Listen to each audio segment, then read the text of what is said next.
नमस्कार, trillion tracker में आपका स्वागत है। मैं हूं आपके साथ दीप्ति शाही सिंह। ट्रिलियन ट्रैकर एक ऐसा मंच है जिसमें हम यूपी के तमाम ज़िलों तक पहुंच रहे हैं ताकि ये समझा जा सके कि सीएम योगी का $1 ट्रिलियन इकोनॉमी बनाने का उत्तर प्रदेश को जो लक्ष्य है उसको लेकर ज़मीनी स्तर पर क्या कुछ काम हो रहा है। और इसी कड़ी में आज हम मौजूद हैं बहराइच में। और अगर बहराइच की बात की जाए तो बहराइच अपनी ऐतिहासिक धरोहर, पर्यटन और संस्कृति के लिए और साथ ही साथ जो सीमावर्ती विशेषताएं रखता है उसके लिए जाना जाता है। लेकिन सवाल ये उठता है कि जिस तरीके से विकास की रफ्तार अब बदली है, तेज़ हुई है, उसमें बहराइच अपना योगदान कैसे दे रहा है। अगर इंफ्रास्ट्रक्चर की बात करें, स्वास्थ्य सेवाओं की बात करें, महिला सुरक्षा, कानून व्यवस्था, इन तमाम चीज़ों को लेकर बहराइच में किस तरीके से जो बड़े बदलाव हैं वो हुए हैं। तो चलिए ट्रिलियन ट्रैकर की शुरुआत करते हैं। और सबसे पहले मैं मंच पर बुलाना चाहूँगी यहाँ के ज़िला अधिकारी श्री अक्षय त्रिपाठी जी को, और मैं चाहूँगी ज़ोरदार तालियों के साथ सर का स्वागत करें। सर, हमारे शो का नाम है ट्रिलियन ट्रैकर, और जैसा कि यूपी को $1 ट्रिलियन इकोनॉमी बनाने का जो संकल्प है वो लिया गया है, तो उसमें बहराइच जो है वो अपना योगदान कैसे दे रहा है? Of course, thank you very much. जैसा कि आप सभी अवगत हैं कि आपने देखा होगा पिछले गत वर्षों में स्टेट गवर्नमेंट ने सभी सेक्टर्स की अलग सेक्टोरल इन्वेस्टमेंट पॉलिसीज़ निर्गत की है। एंड तत्पश्चात इन्वेस्टर समिट्स हुए हैं, ग्राउंड ब्रेकिंग सेरेमनीज़ हुई हैं। अब उस कंटेक्स्ट में अगर बहराइच की बात करें तो वर्तमान में 146 MOUs हमारे यहाँ पे ग्राउंड ब्रेकिंग सेरेमनी के लिए रेडी थे, जिसमें से 125 कमर्शलाइज हो चुके हैं। इस कंटेक्स्ट में ये बात मैं एम्फेसाइज़ करना चाहूँगा कि जहाँ तक अगर आप देखें कि समाज में प्रॉस्पेरिटी की बात है, तो किसी भी सोसाइटी या किसी भी कंट्री ने जिसने डेवलप हुई है तो लोगों को फार्म एम्प्लॉयमेंट से निकाल के नॉन फार्म एम्प्लॉयमेंट में लाना बहुत ज़रूरी है। और उसी डायरेक्शन में जो इंडस्ट्रियलाइजेशन का ये पुश है गवर्नमेंट कर रही है।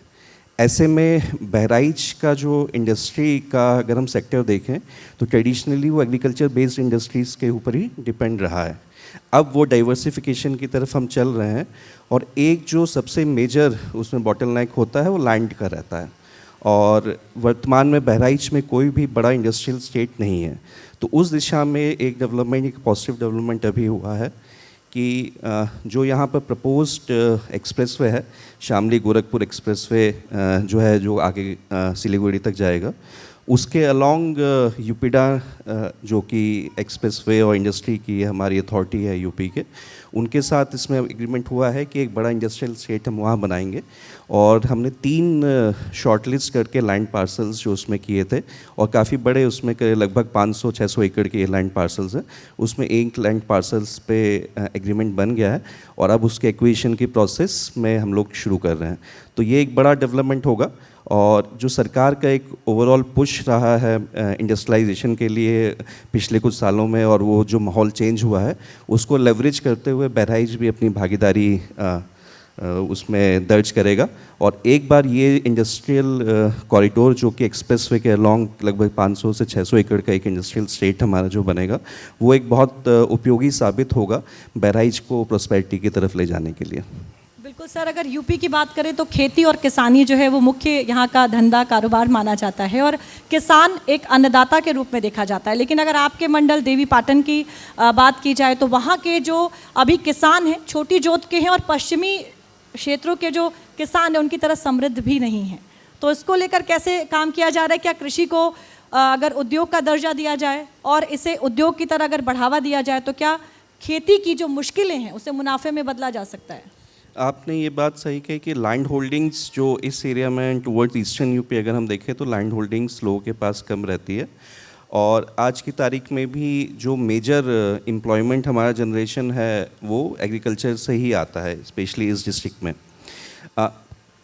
But over period of years अगर हम ये देखें कि ये सब्सिस्टेंस एग्रीकल्चर से बदल के एक इनकम जनरेशन एक्टिविटी की तरफ बढ़ता जा रहा है। और अगर हम अपने जनपद की बात करें तो लगभग 90,000 हेक्टेयर जो क्रॉपिंग पैटर्न में अगर हम देखते हैं तो वो गन्ने की खेती होती है, जो कि प्योरली एक कैश क्रॉप है। उसके अतिरिक्त अभी वेरी रिसेंटली जो हमारे चेंजेस देखने में मिले हैं कि मक्के की खेती बहुत ज़्यादा यहाँ पे बढ़ रही है। बट ये सारी बातें होने के बाद भी मेरा ये पॉइंट है कि बहुत ज़्यादा ऐसा अनएम्प्लॉयमेंट एग्रीकल्चर सेक्टर में है कि जहाँ पर अगर 2 लोगों की आवश्यकता है, वहाँ पे 5 लोग लगे हुए हैं। तो यही वो पॉपुलेशन है जिसको हम टारगेट कर रहे हैं कि वो इस सेक्टर से निकल के एक बार इंडस्ट्री के सेक्टर में आ सके। और उसके अतिरिक्त जो इस समय फसलें यहाँ पे हो रही हैं, उसमें हमारा प्रयास ये है कि किसान सिर्फ रॉ प्रोडक्ट्स ना उगाए, जो भी फर्स्ट लेवल ऑफ प्रोसेसिंग है वो उसमें इन्वॉल्व हो, एंड देन फिर वो एक सप्लाई चेन का पार्ट बन सके बड़ी इंडस्ट्रीज़ के लिए।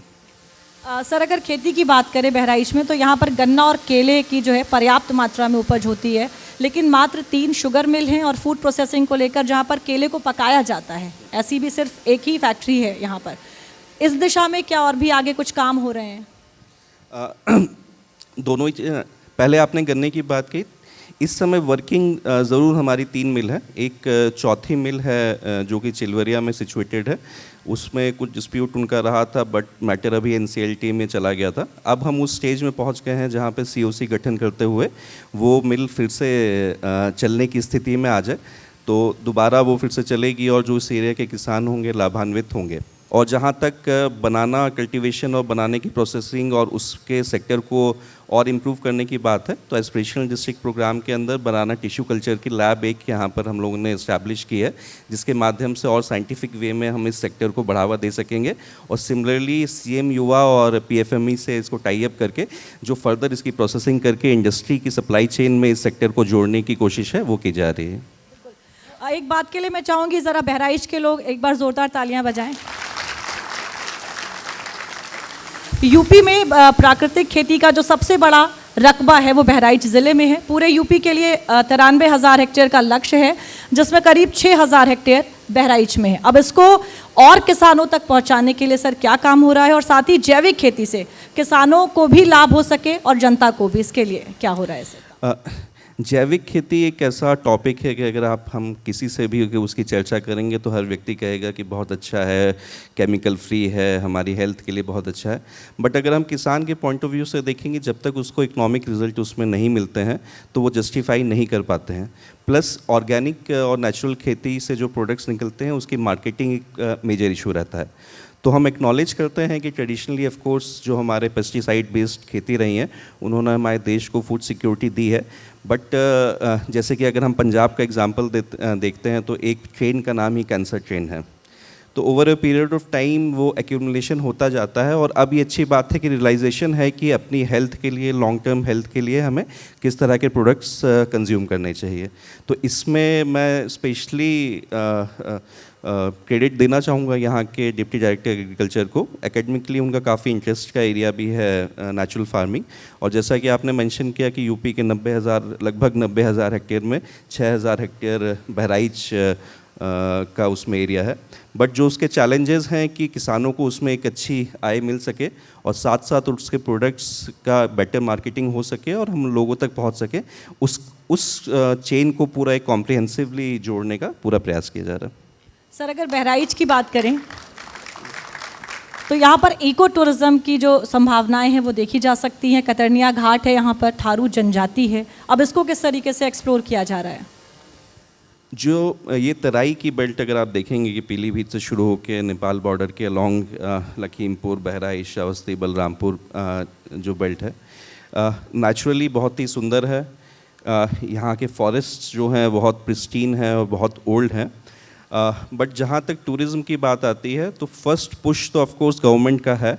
गवर्नमेंट की जो टूरिज़्म की पॉलिसी है और इको टूरिज़्म के लिए उन्होंने अलग सेक्टर बना रखा है, उसमें प्रयास हो रहे हैं। बट जो पॉजिटिव चेंज अभी हाल फिलहाल में देखने को मिला है कि प्राइवेट सेक्टर इसमें काफ़ी इन्वॉल्व हो रहे हैं। और जो आपने कतरनिया घाट का मेंशन किया, तो ऑफ कोर्स जो कोर एरिया है और सफारी एरिया है वो गवर्नमेंट कंट्रोल्ड है, बट उसके पेरिफेरी में बहुत सारे होम स्टेज़ हैं, बहुत सारे रिजॉर्ट्स हैं जो अपने आप आ रहे हैं। और बहुत ही हार्टनिंग है देखने के लिए, क्योंकि लखनऊ से हमारी अगर टाइम के हिसाब से दूरी देखें तो 2 से ढाई घंटे है, तो बहुत सारे टूरिस्ट हमारे यहाँ पे मूव कर रहे हैं। सर, बहराइच एक ऐतिहासिक ज़िला है और इतिहास के कई नायक ऐसे रहे हैं जिन्हें कई कारणों की वजह से भुला भी दिया गया है।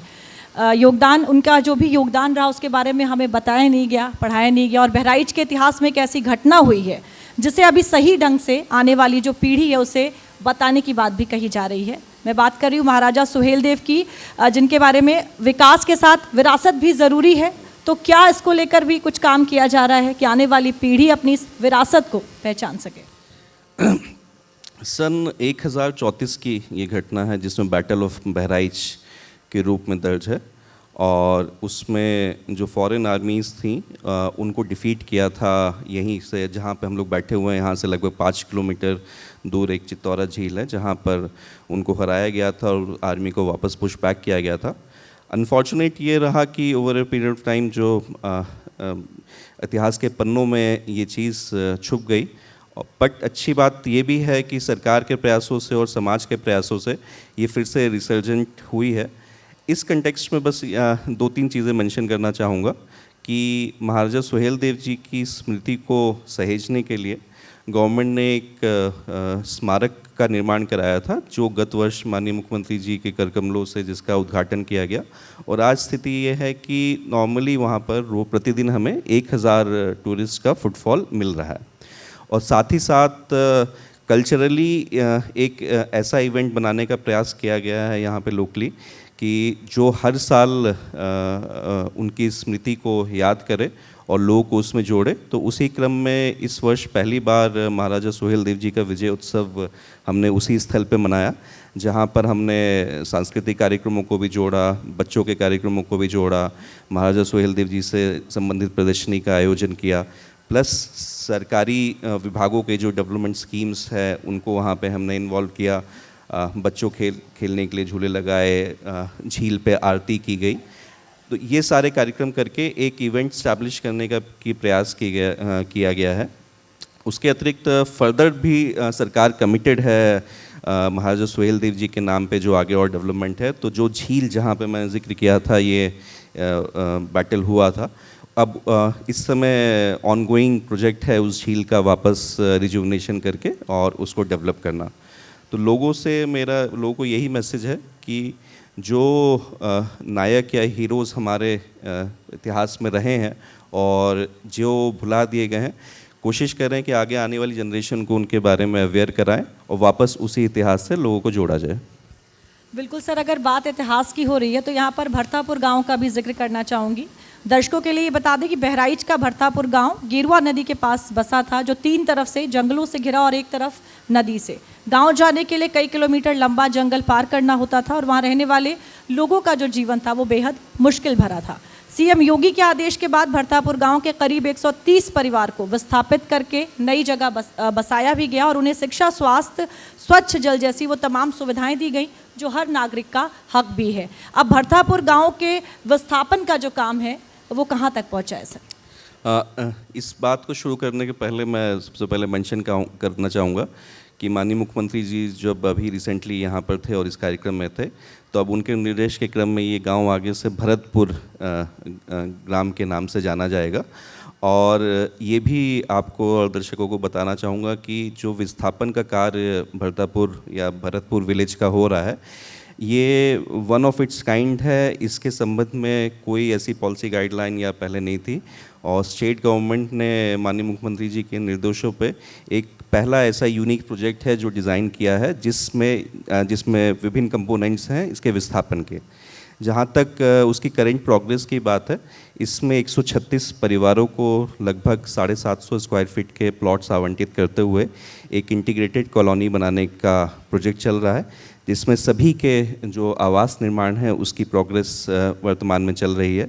बाकी इस कॉलोनी में अच्छी सिविक एमिनिटीज़ मिल सके तो स्टेट गवर्नमेंट के सैंक्शन से वहाँ पर 8 मीटर चौड़ी CC road, underground water pipeline, electrification, ये सारी सुविधाएं दी जा रही हैं। और उसके अतिरिक्त एक अच्छा वहाँ पर रहने का माहौल हो सके तो जो अन्य सुविधाएं हैं जैसे पार्क, टेम्पल, कम्युनिटी भवन, मॉडल आंगनवाड़ी, मॉडल स्कूल, इसके निर्माण किए जा रहे हैं। और ना सिर्फ सरकारी प्रयास से, इसमें यहाँ के जो प्राइवेट सेक्टर के प्लेयर्स हैं जैसे कि पार्ले इंडस्ट्रीज़ हैं, उनको भी हमने CSR में इन्वॉल्व किया है। और जैसे कम्युनिटी भवन और बैंक्वेट हॉल जो वहाँ बन रहा है उनके द्वारा निर्माण किया जा रहा है। और गांव वाले भी बहुत खुश हैं ये शिफ्टिंग का कार्यक्रम पाके। एंड होपफुली हम टाइम से इसको कंप्लीट करके माननीय मुख्यमंत्री जी को फिर से इनवाइट करेंगे और उनका गृह प्रवेश उनके समक्ष कराएंगे। मैं चाहूंगी जरा एक बार सरकार और प्रशासन के प्रयासों के लिए तालियां बजा दें। सर, बहराइच की बात करें तो भारत नेपाल सीमा पर है और सीमावर्ती कई गांव हैं जहां पर चुनौतियां भी ज़्यादा है, पलायन भी बड़ी समस्या है और आत्मनिर्भर बनाना भी ज़रूरी है। अब ऐसे में वाइब्रेंट विलेज जो प्रोग्राम्स हैं वो चलाया जा रहा है और 34 गांव इसमें शामिल भी हैं। अब ये कहाँ तक पहुँच गया है, कितना काम हो चुका है सर? बहराइच डिस्ट्रिक्ट नेपाल से 110 किलोमीटर का बॉर्डर शेयर करता है, जो कि काफ़ी लंबा है। और अगर आप ट्रेंड देखेंगे ऑल ओवर इंडिया की, एक पहले सोच रही थी कि बॉर्डर के गाँवों तक, क्योंकि कई बार कॉन्फ्लिक्ट रहता था फॉरेन कंट्री के साथ, तो डेवलपमेंट वहाँ तक नहीं पहुँचा था। कि कई बार ऐसा कंसर्न रहता था अथॉरिटीज़ का कि उसी एसेट्स को यूज़ करते हुए फॉरेन आर्मीज़ उसको लेवरेज कर सकती है। बट रिसेंटली ये चेंजेस देखने को मिले हैं और ये मानने को मिला है कि जब तक हमारे फॉरेन के गांव, जो कि बहुत वल्नरेबल भी होते हैं, और उन तक अगर हम डेवलपमेंट नहीं पहुंचाएंगे तो हमेशा ये खतरा और बना रहेगा। तो ऐसे में वाइब्रेंट विलेज प्रोग्राम के फ़ेज़ 2 में बहराइच के 34 विलेजेस उसमें चयनित किए गए हैं। वर्तमान में वहाँ पर प्रोजेक्ट्स के बनाने की कार्रवाई चल रही है और बहुत ही अच्छी तरह से ये स्कीम डिज़ाइंड है। बहुत अच्छी फ्रीडम देती है कि हम किसी भी सेक्टर के जो हमारे गैप्स हैं उसको फिल कर सके। तो हमारी पूरी टीम इसमें वर्तमान में कमिटेड है कि उस गांव की पर्टिकुलर नीड के हिसाब से, ऑफ कोर्स एक टेम्पलेट है कि कौन कौन सी सुविधाएं पूरी होनी चाहिए, वो भी पूरी कर रहे हैं, बट एक लोकल नीड के हिसाब से भी हम उसमें प्रोजेक्ट्स को आइडेंटिफाई कर रहे हैं। प्रोजेक्ट्स की अभी DPR बना रहे हैं और भारत सरकार के पोर्टल पर उसको अपलोड करने की कार्रवाई चल रही है। सर, बहराइच एक 3 टायर शहर है और ग्रामीण इलाके भी यहाँ पर ज़्यादा है और सबसे बड़ी जो समस्या है वो बिजली की है। PM सूर्य घर मुफ्त बिजली योजना में यूपी को राष्ट्रीय उत्कृष्टता अवार्ड भी मिल चुका है। करीब 1 करोड़ रूफटॉप तक सोलर प्लांट लगे हैं। बहराइच में सौर ऊर्जा पर क्या काम चल रहा है? और क्योंकि सूर्य घर योजना जो है उससे ग्रामीण इलाकों की बिजली की जो मुश्किल है वो हल की जा सकती है। ऑफकोर्स PM सूर्य घर योजना की अगर हम बात करें तो बहुत ही अच्छी ऐसे डिज़ाइन स्कीम है और स्पेशली जो मोस्ट नंबर ऑफ़ कंज्यूमर हमारे 2 किलोवाट से 3 किलोवाट की रेंज में आते हैं, तो उस केस में जो सब्सिडी का स्ट्रक्चर है वो भी बहुत ल्यूक्रेटिव है। बहराइच में जो वर्तमान में इस स्कीम की प्रोग्रेस है कि लगभग 3800 इंस्टॉलेशंस हम लोग कर चुके हैं और अगर इंस्टॉलेशन कैपेसिटी के हिसाब से बात करें तो लगभग 13,000 किलोवाट तक हम लोग इसमें पहुंच चुके हैं। इस स्कीम की प्रोग्रेस बताते हुए मैं आपके मंच का उपयोग करके सभी बहराइच वासियों से ये अनुरोध करना चाहूँगा कि PM सूर्य घर योजना का लाभ आगे आके लें, बढ़ चढ़ कर लें, क्योंकि ये एक इस तरह से डिज़ाइन योजना है कि कुछ समय में जो एक भार रहता था हमारे हाउस होल्ड्स पे बिजली के बिल का, बहुत ही जल्दी 1 से 2 साल के उसमें आप अपना इसमें अमाउंट रिकवर करते हुए एक ज़ीरो बिल की तरफ पहुंच सकते हैं नेट मीटरिंग के माध्यम से। और हमारा कमिटमेंट है कि जो हम 12,000-12,500 किलोवाट तक पहुँचे हैं, इस फाइनेंशियल के एंड तक हम 50,000 किलोवाट की इंस्टॉलेशन कैपेसिटी तक ज़रूर पहुँचें। सर, महिला सशक्तिकरण जो है एक मुद्दा है जिस पर लगातार काम हो रहा है। अगर हम बहराइच की बात करें तो महिला सशक्तिकरण को लेकर यहाँ पर किस तरह काम हुआ है? अगर हम गवर्नमेंट डिपार्टमेंट्स के एक इंटीग्रेटेड एफर्ट की बात करें तो होम डिपार्टमेंट के अंतर्गत मिशन शक्ति का जो कार्यक्रम डिज़ाइन किया गया है और उसके कई फेजेस में करते हुए हम लोग फ़ेज़ 5 हमने लास्ट उसमें वर्किंग की थी। तो महिला सशक्तिकरण ऑफ कोर्स गवर्नमेंट का रोल तो है ही, बट एक जो हमारे समाज डिज़ाइंड है और उसकी जो प्रैक्टिसेस डिज़ाइंड है उसको चेंज करने की बहुत ज़रूरत है। तो मेरा अनुरोध रहेगा कि सभी से, पूरे समाज के लोगों से, अपने जनपद के लोगों से, कि उसमें गवर्नमेंट के साथ में आएँ और हिस्सेदारी दें। अगर पर्टिकुलरली ये बात करूं कि महिला कल्याण विभाग से संबंधित जो हमारी स्कीम्स हैं, चाहे वो रानी लक्ष्मीबाई कोष हो, चाहे सुमंगला हो, उसमें हम लोग की प्रोग्रेस अच्छी रही है। और वन स्टॉप सेंटर्स की स्थापना के माध्यम से जहाँ पे भी कोई डिस्ट्रेस में होता है उसको हम लोग मदद पहुँचाने की कोशिश करते हैं। तो एक सेंटर हमारा बहराइच में चल रहा है और एक अभी हम लोग ऑपरेशनल करने जा रहे हैं नानपारा में। सर, स्किल डेवलपमेंट एक बड़ा मिशन है और PM मोदी और CM योगी दोनों का ये लक्ष्य है कि ग्रामीण इलाकों में ख़ास तौर से इसको लेकर काम हो। अब बहराइच की बात करें तो स्किल डेवलपमेंट को लेकर किस तरह से काम हो रहा है? बहराइच के कंटेक्स्ट में स्किल डेवलपमेंट की इम्पोर्टेंस और भी बढ़ जाती है, वो मैं थोड़ा कंटेक्चुअलाइज करना चाहूँगा कि अगर आप रिसेंटली अगर हेल्थ के आंकड़े देखें तो भारत मतलब हमारे देश के लेवल पे जो हमारा TFR है, फर्टिलिटी जो रेट है, वो रिप्लेसमेंट रेशियो से कम आ गया है, 1.9 तक पहुंच गया है कि आने वाले समय में जो हमारी पॉपुलेशन है उस स्तर पर रिप्लेस नहीं हो पाएगी, डिक्लाइन होनी शुरू होगी। और अगर आप बहराइच का अगर आंकड़ा देखें तो अभी NFHS 6 का डेटा तो नहीं डिस्ट्रिक्ट वाइज है, लेकिन NFHS 5 का जो हमारा डेटा है उसमें वो 3.6 है, और अगर वो 2.1 से ज़्यादा इसमें रहता है तो आप ये मतलब इससे ये इंसाइट निकलती है कि आने वाले समय में भारत की पॉपुलेशन भले ही डिक्लाइन हो, लेकिन जो हमारी पॉपुलेशन का ट्रेंड है वो अभी भी बढ़ रहा है, और मेजर वर्क फोर्स बहराइच या इस तरह के डिस्ट्रिक्ट से निकल के आने वाली हैं। तो इस कंटेक्स्ट में बहुत ज़रूरी हो जाता है कि ऐसी डेमोग्राफी जहाँ पे नंबर्स अभी ज़्यादा है और आने वाले समय में बाकी डिस्ट्रिक्ट्स के नंबर अगर कम होते हैं और हमारे अभी भी बढ़ते रहते हैं, तो उनका स्किल डेवलपमेंट इस लेवल का हो, क्योंकि वही डिसाइड करेगा कि ये वर्कफोर्स किस सेक्टर में जाएगी, अनस्किल्ड में जाएगी कि सेमी स्किल्ड में जाएगी या स्किल्ड में जाएगी। तो इसमें जो मेजर डिपार्टमेंट हमारा यूपी स्किल डेवलपमेंट मिशन के अंतर्गत ट्रेनिंग्स कंडक्ट कराई जाती हैं, साथ साथ भारत सरकार की NSTC के भी कोर्सेज होते हैं। प्रयास ये है कि इसको ज़्यादा से ज़्यादा इंडस्ट्री ओरिएंटेड बनाने की कोशिश की जाए कि जो इंडस्ट्री की नीड्स हैं उससे हम लोग इसको जोड़ सकें। वर्तमान में क्योंकि हमारे यहाँ पे मात्र एग्रीकल्चर बेस्ड इंडस्ट्रीज़ हैं और मोस्टली जो हमारे स्किल्ड लोग हैं वो बाहर जा रहे हैं, तो यही प्रयास है कि इंडस्ट्रियलाइजेशन भी यहाँ पे हो सके, स्किल डेवलपमेंट भी यहाँ पे हो सके और दोनों को एक साथ जोड़ा जा सके। सर, बहराइच एक आकांक्षी ज़िला है, यानी कि यहाँ पर इंफ्रास्ट्रक्चर, शिक्षा, स्वास्थ्य, इन तमाम चीज़ों पर काम हो रहा है। बदलाव कितने हुए हैं सर? एस्पिरेशनल डिस्ट्रिक्ट प्रोग्राम जब से लॉन्च हुआ है, अगर 2018 के बाद से हम ओवरऑल रैंकिंग की बात करें तो बहराइच पूरे देश में जो एस्पिरेशनल डिस्ट्रिक्ट्स को चुना गया था उसमें 9th नंबर पर रहा है, और विभिन्न फेजेज़ में और अपनी रैंक के माध्यम से 20 करोड़ के ऊपर की धनराशि सेपरेटली बहराइच को मिली है। और बहुत ही कोइंसिडेंटल बात है कि आपने ये मेंशन किया कि जिस स्थल पे अभी हम लोग बैठे हुए हैं, जिस ऑडिटोरियम में हम ये कार्यक्रम कर रहे हैं, अगर एस्पिरेशनल डिस्ट्रिक्ट प्रोग्राम नहीं होता तो ये ऑडिटोरियम का इंफ्रास्ट्रक्चर भी क्रिएट नहीं होता, वो भी उसी के अवार्ड मनी से हमने कंस्ट्रक्ट किया हुआ है। तो डेवलपमेंट एरिया में स्पेशल डिस्ट्रिक्ट का जो प्रोग्राम भारत सरकार ने लॉन्च किया, ये एक ऐसा प्रोग्राम था जिसने ऑफ कोर्स सोशल इंडिकेटर्स जो हमारे उसके थे, हेल्थ के थे, एजुकेशन के थे, कनेक्टिविटी के थे, एग्रीकल्चर के थे, उनको तो पूरा किया ही है, बट इंफ्रास्ट्रक्चर नीड्स जो एक फ्रीडम नहीं रहती थी डिस्ट्रिक्ट एडमिनिस्ट्रेशन लेवल पे, वो ऑपरेशनल फ्रीडम दी है। तो इस तरह के इंफ्रास्ट्रक्चर, चाहे ये ऑडिटोरियम हो, लाइब्रेरी हो, अब जो हम लोग नेक्स्ट प्रोसेस में है कि अभ्युदय कोचिंग जो सरकार की चलती है, इकोनॉमिकली वीकर सेक्शन के बच्चों को एक कॉम्पिटिटिव एग्जाम की कोचिंग दी जाती है, उसके लिए state of arts infrastructure create किया जा रहा है। तो एस्पिरेशनल डिस्ट्रिक्ट प्रोग्राम से डिस्ट्रिक्ट एडमिनिस्ट्रेशन को ऐसी फ्रीडम मिली कि अपनी लोकल नीड्स को केटर करते हुए अच्छा इंफ्रा भी क्रिएट कर सके। सर, एक बेहद अहम सवाल जिस पर मुझे लगता है कि मुहिम ही चल जानी चाहिए, मेंटल हेल्थ, और ख़ास तौर से जो सरकारी अधिकारी हैं उनके लिए मेंटल हेल्थ ठीक होना कितना ज़रूरी, और क्या आपने हाल ही में अपना मेंटल हेल्थ शिविर भी लगवाया था? अब सरकारी अफसरों के लिए इसको लगवाया गया, तो क्या इसका जो फ़र्क है वो देखने को मिला? इसके लिए लीड लेनी इसलिए बहुत ज़रूरी है कि ये ऐसा सब्जेक्ट है जो हमारी सोसाइटी में बहुत ही स्टिग्मेटाइज्ड है।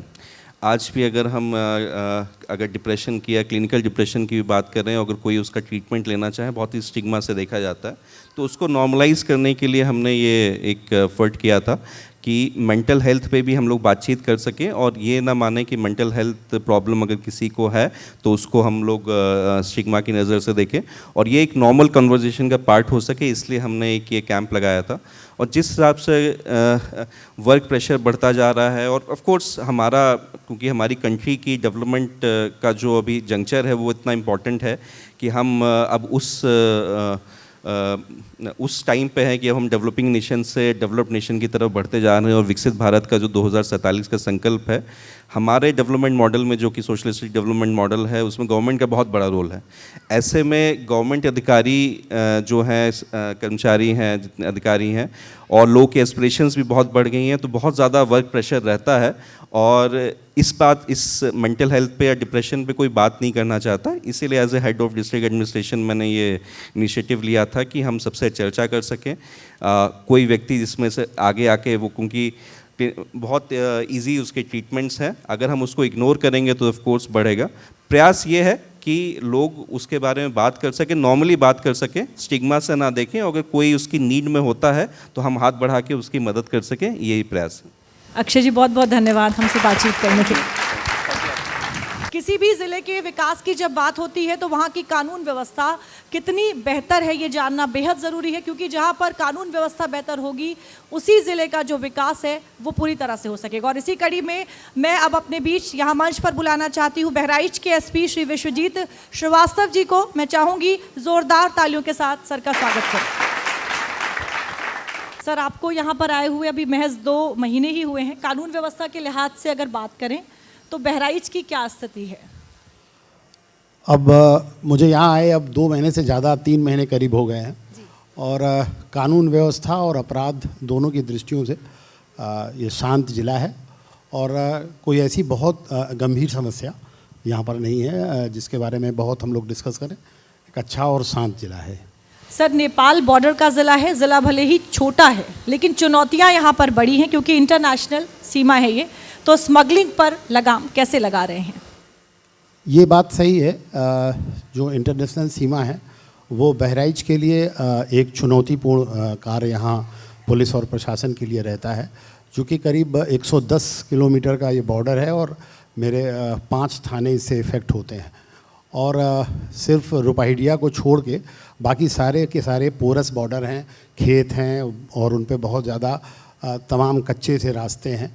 यद्यपि हमारी एसएसबी की फ़ोर्स और हमारी पुलिस की फ़ोर्स और बहुत सारी सेंट्रल एजेंसियां वहां पर तैनात हैं और उन सबके सम्मिलित प्रयास से और नेपाल पुलिस के सहयोग से हम लोग स्मगलिंग पर काफ़ी हद तक लगाम पा चुके हैं और जो थोड़ी बहुत शिकायत आती हैं उस पर हम लोग लगातार कार्रवाई कर रहे हैं। सर, बहराइच की बात करें तो बेहद संवेदनशील इलाका माना जाता है। 2024 में यहाँ पर दंगे भी हो चुके हैं। अब ऐसे में पुलिस और जनता के बीच जो भरोसे का रिश्ता है वो कैसे कायम किया जा रहा है?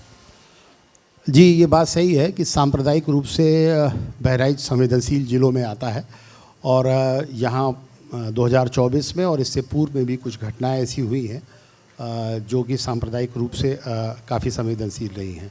इस संबंध में जो सबसे बड़ी बात होती है जनता और पुलिस के बीच की बात, इसमें हम लोग कम्युनिटी पुलिसिंग का सहारा लेते हैं और कम्युनिटी पुलिसिंग के माध्यम से हम प्रधानों से बात करते हैं और जो भी कोई बड़े त्यौहार या संवेदनशील त्यौहार आते हैं उसमें हम लोग पीस कमेटी की बैठक करते हैं। इसके अलावा हम लोग जब जन सुनवाई करते हैं उसमें बहुत सारे लोग आते हैं, उनसे हम लोग वार्ता करते हैं और क्षेत्र के बारे में जानकारी करते हैं।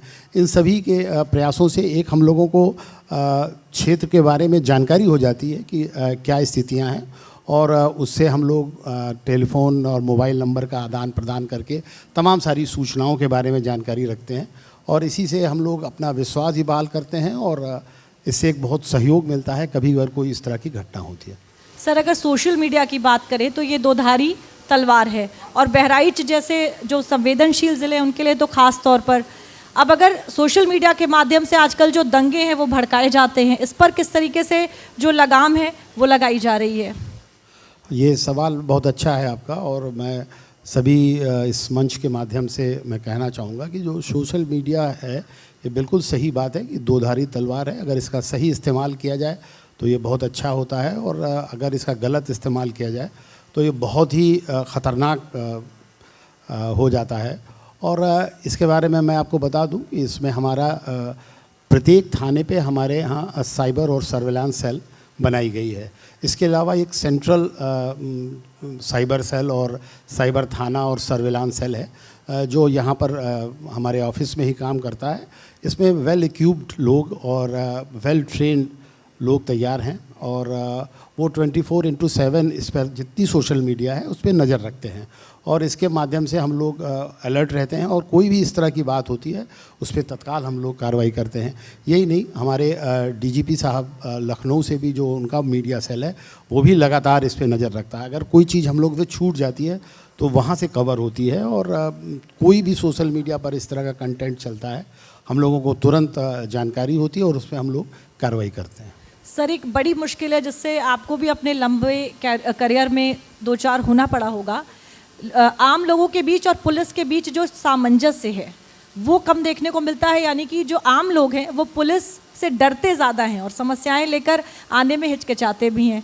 तो इस डर को और हिचकिचाहट को कैसे कम किया जा रहा है? ये बात सही है।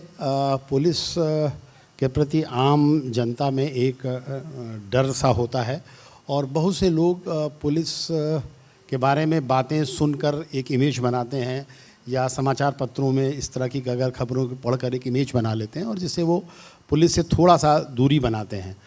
इस दूरी को कम करने के लिए हम लोग कम्युनिटी पुलिसिंग का सहारा लिया करते हैं और जैसा कि मैंने पहले बताया, अब हम लोग कम्युनिटी पुलिसिंग के माध्यम से बहुत सी चीज़ें ऐसी काम करते हैं। जैसे हम लोग पीस कमेटी की बैठक करते हैं, ग्राम सुरक्षा समिति होती है, उसके मेंबर होते हैं। इसके अलावा हम लोग के पास पुलिस मित्र बनते हैं।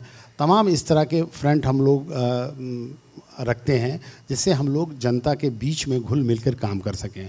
इसके अलावा बीट कांस्टेबल के माध्यम से और हमारी जो महिलाओं से संबंधित बातें हैं, जो एक उनके साथ होने वाला अपराध है, निश्चित रूप से उसमें एक समस्या आती है।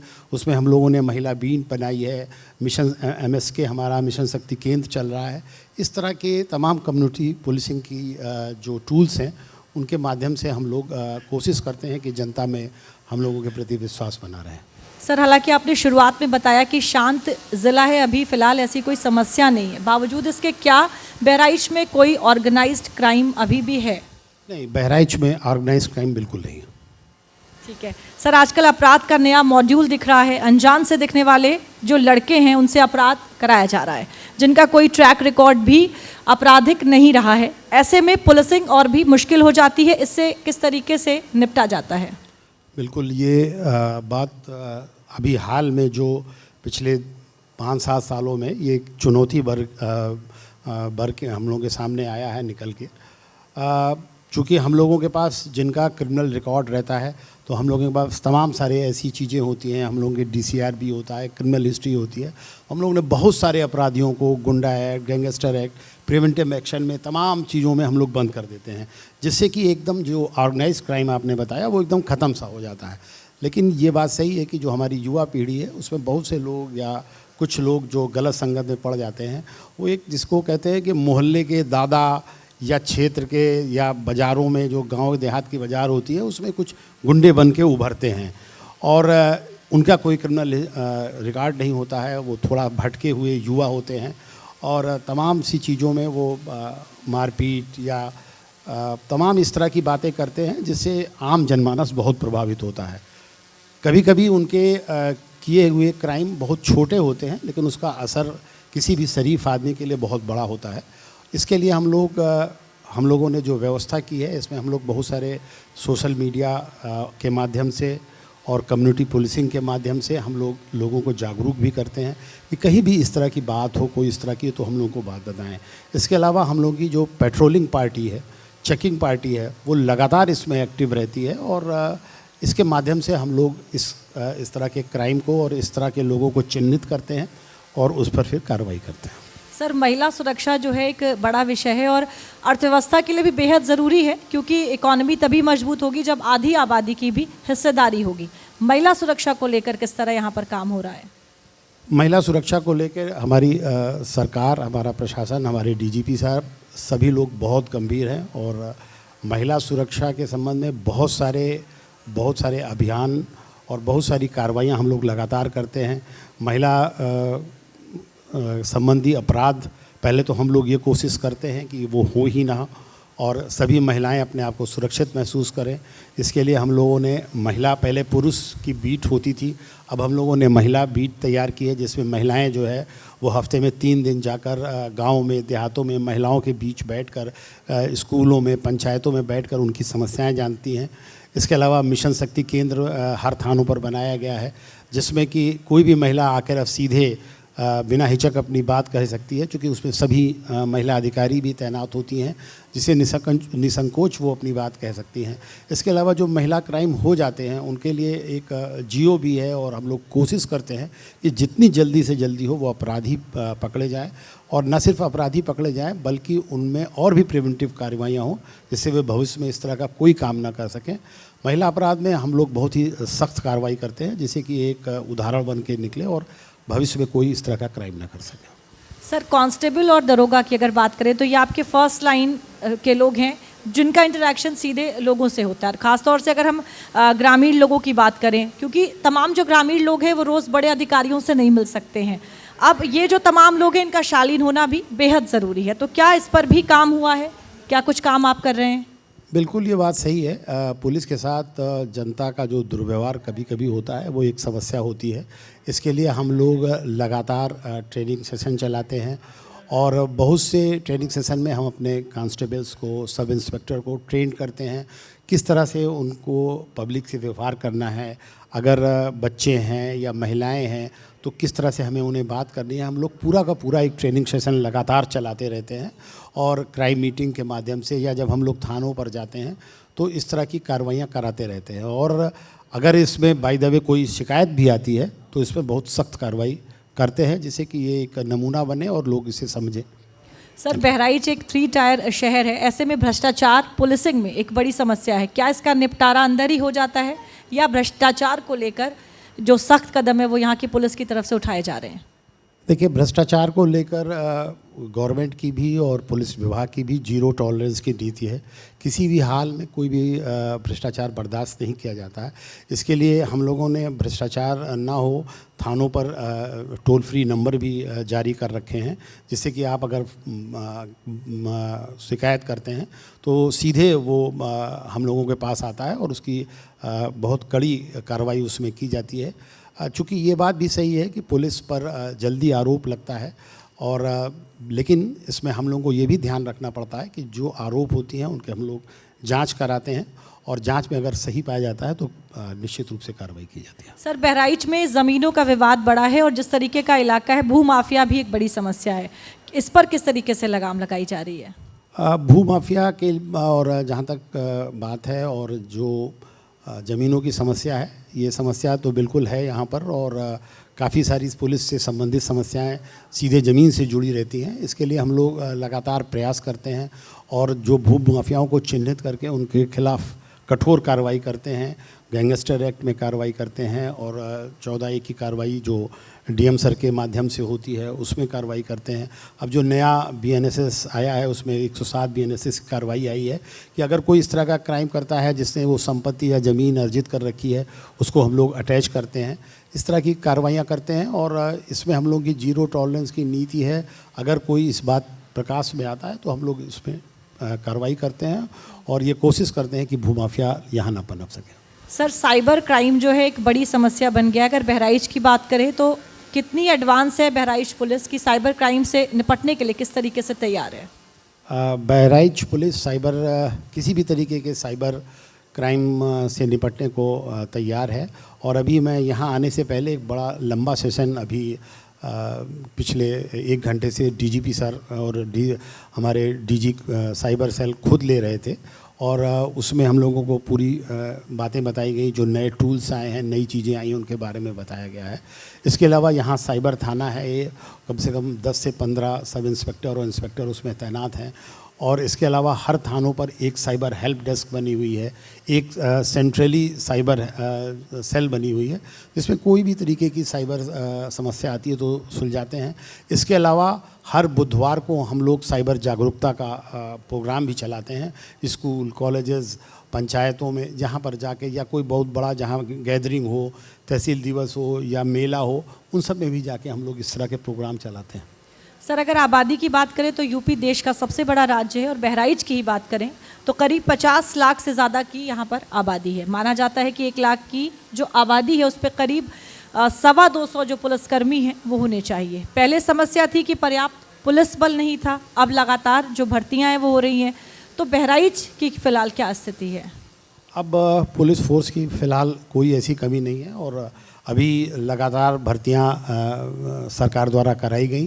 कांस्टेबल्स की भी भर्ती हुई है, सब इंस्पेक्टर की हुई, पुलिस में कंप्यूटर ऑपरेटर की हुई, होम गार्ड्स की हुई, बहुत सारी भर्तियां हुई हैं। और यहाँ मुझको खुद करीब 1000 से ऊपर सिपाही मिले हैं। बहुत सारे सब इंस्पेक्टर भी अभी ट्रेनिंग करने आ रहे हैं। तो अब यहाँ पर पर्याप्त फोर्स है। सर, अगर बात करें पुलिस बल की तो जनता को शिकायत तो रहती है, लेकिन सिक्के का एक और पहलू भी है, वो ये कि पुलिस बल का जो मनोबल है, यानी पुलिस का काम बेहद मुश्किल है, गुंजाइश भी नहीं है। पुलिस बल को किस तरीके से मोटिवेट रखा जाता है? ये बात सही है। पुलिस के ऊपर अन्य विभागों की तुलना में बहुत ज़्यादा आरोप लगते हैं। चूँकि पुलिस का काम भी थोड़ा नेगेटिव होता है कि एक पक्ष उसमें खुश होता है और जिसका काम नहीं होता है वो नाखुश होता है, तो वो तरह तरह के फोरम पर शिकायतें करता है। इसमें हम अपने जवान और जो हमारे सब इंस्पेक्टर हैं जो फील्ड में फ्रंट लाइन पे रहते हैं, उनके ऊपर तमाम सारी शिकायतें आती हैं। तो हम इस बात को हम लोग ध्यान में रखते हैं कि किसी भी नाजायज़ शिकायत पर उनके ऊपर कार्रवाई ना हो। अगर कार्रवाई हो तो वो जो उनके द्वारा किया गया काम है उसके अनुरूप हो। ऐसा ना हो कि उन्होंने काम गलती कम की और उनको सज़ा अधिक मिल जाए। इसके अलावा हम लोग लगातार अपनी क्राइम मीटिंग के माध्यम से, ट्रेनिंग सेशन के माध्यम से तमाम तरह के हम लोग ट्रेनिंग प्रोग्राम चलाते हैं जिनको उनको मोटिवेट करते रहते हैं। सर, पुलिस की तरफ से कई जो हेल्पलाइन नंबर्स दिए जाते हैं, कई व्यवस्थाएं भी बनाई जाती हैं, वहाँ पर शिकायतें भी आती हैं, लेकिन रिस्पांस को लेकर क्या स्थिति है? क्या जिस तरीके से शिकायतें आती हैं रिस्पांस भी उतना ही क्विक होता है, और इसको लेकर क्या आपकी तरफ से कुछ किया जा रहा है? जी बिल्कुल। यहाँ पुलिस के बहुत सारी हेल्पलाइन नंबर हैं जिसमें जो सबसे ज़्यादा प्रयोग किया जाने वाला है वो 112 है। और मैं आपको बताऊं कि 112 का जो हमारे देहात का रिस्पांस टाइम है, जबकि यहाँ काफ़ी दूर दूर गांव हैं, वहाँ वो करीब करीब 5.25 मिनट, यानी 5 मिनट 45 सेकंड में जो गाड़ियाँ वो पहुँच जाती हैं एक कॉल पे। और शहर में ये टाइम कम करके करीब 5 मिनट 15 सेकंड या कभी कभी 5 मिनट भी होता है। उतनी देर में हमारी रिस्पांस टीम वहाँ पहुँच जाती है। इसके अलावा जो महिला हेल्प डेस्क और महिला हेल्पलाइन है वो भी बहुत अच्छे तरीके से काम कर रही हैं और लगातार इनकी ट्रेनिंग होती रहती है। और अधिकारी जो हमारे सीओ लेवल हैं, एडिशनल एसपी लेवल हैं, मैं खुद भी इनको मॉनिटर करता हूँ और पब्लिक से संवाद करता हूँ कि अगर कोई इसमें कमी आ रही है, कोई बात है, तो उसको हम लोग समय से दूर करते हैं। सर, अगर पुलिस डिपार्टमेंट की बात करें तो मेंटल स्ट्रेस बहुत होता है। क्या मेंटल स्ट्रेस को भी लेकर तमाम जो पुलिस के लोग हैं उसके लिए यहाँ पर कुछ काम किया जा रहा है ताकि मेंटली स्ट्रांग रहें तमाम जो पुलिसकर्मी हैं? मेंटल स्ट्रेस बिल्कुल है और मेंटल स्ट्रेस के साथ फिज़िकल स्ट्रेस भी बहुत ज़्यादा होता है।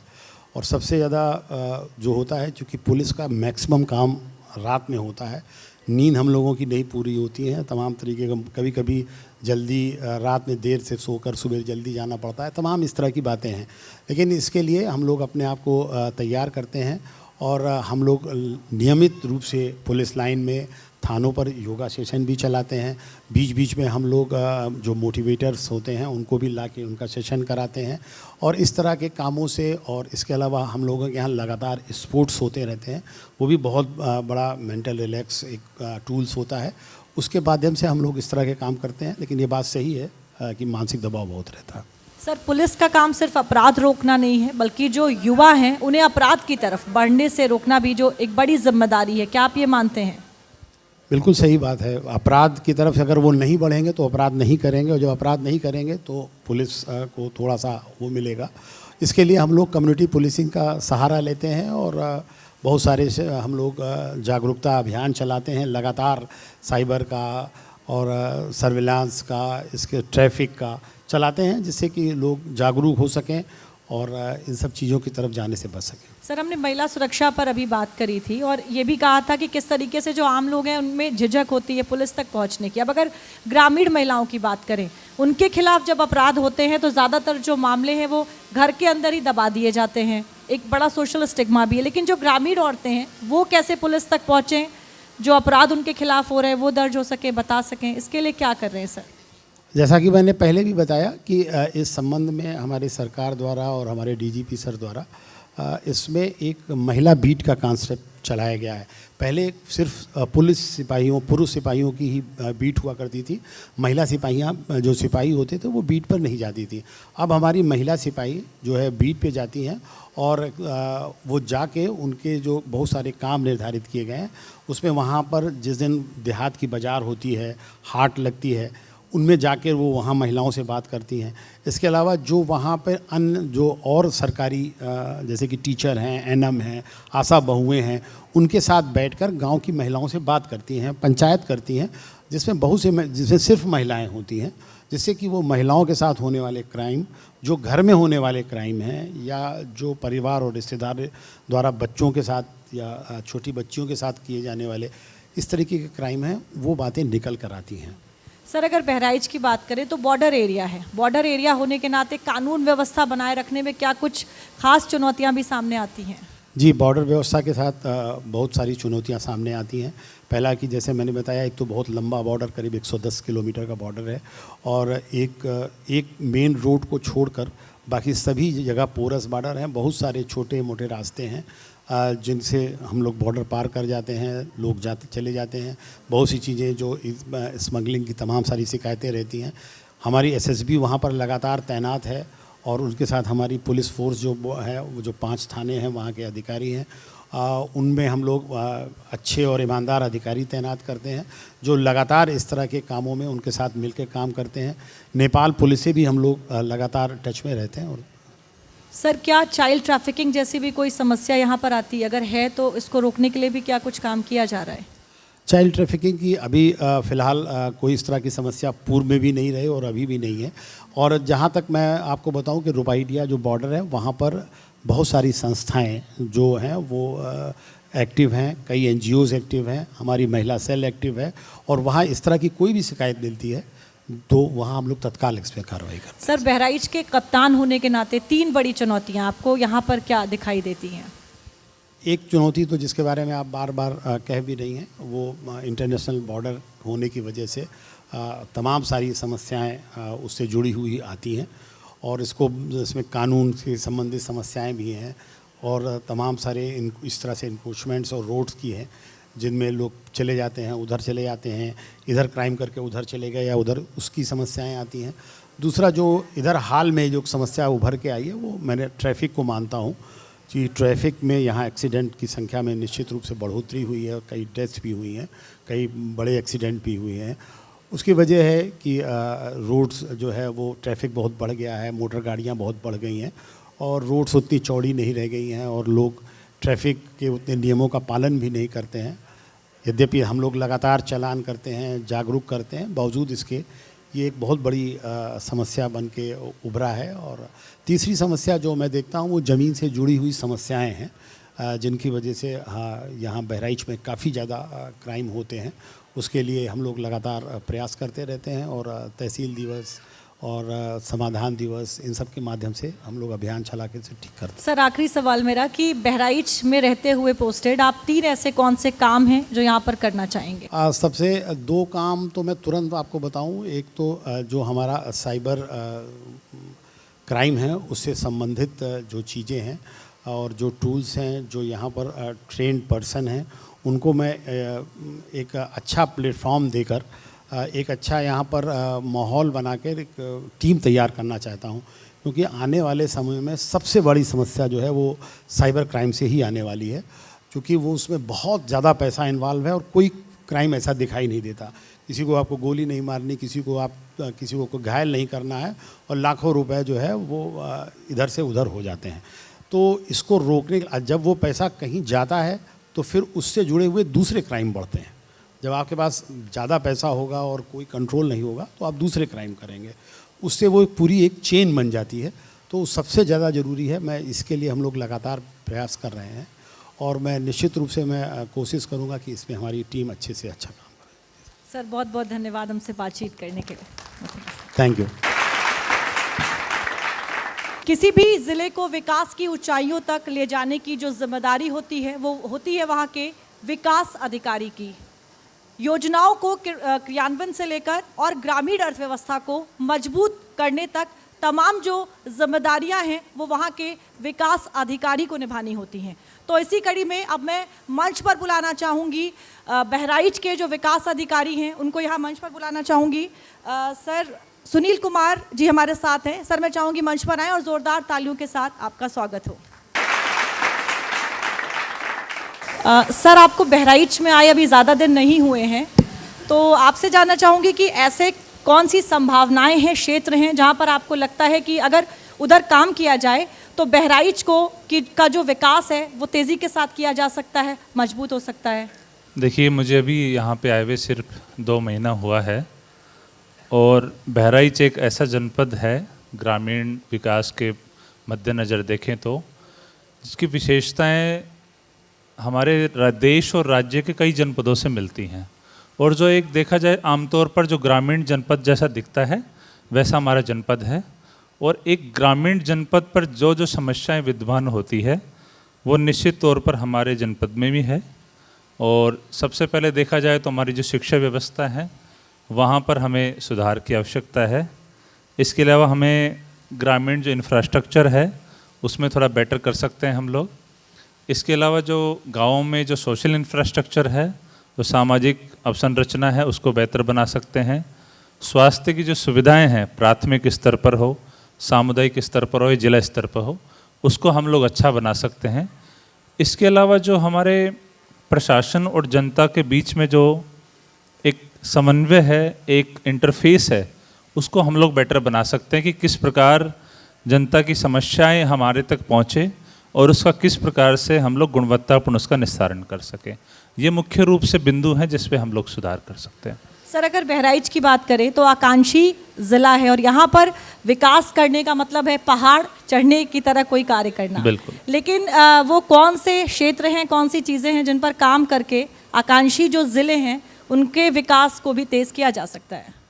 देखिए, माननीय प्रधानमंत्री जी के द्वारा जब इस कार्यक्रम की घोषणा की गई थी तो मुख्य तौर पर 5-6 इंडिकेटर इसमें ध्यान में लाए गए थे जिन पर सुधार की आवश्यकता थी।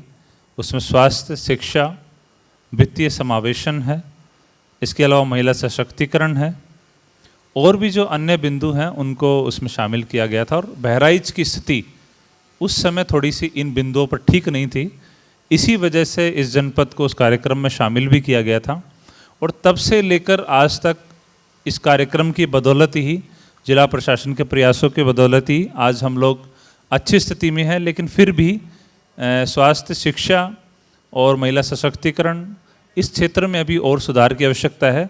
और मैं आपको बताना चाहूँगा कि हमारे जनपद ने शिक्षा के क्षेत्र में, स्वास्थ्य के क्षेत्र में कई बार देश में टॉप 5 में स्थान भी प्राप्त किया है, डेल्टा रैंकिंग पे भी अच्छा स्थान प्राप्त किया है। और हम लोग सभी अधिकारियों के प्रयास से निरंतर इन क्षेत्रों में इस इंडिकेटर्स में सुधार करते जा रहे हैं। सुनील जी, गोकशी जो है वो बहराइच की एक बड़ी समस्या है और इसीलिए गौ संरक्षण एक बड़ी चुनौती के तौर पर देखा जाता है। इसको लेकर किस तरीके से काम हो रहा है?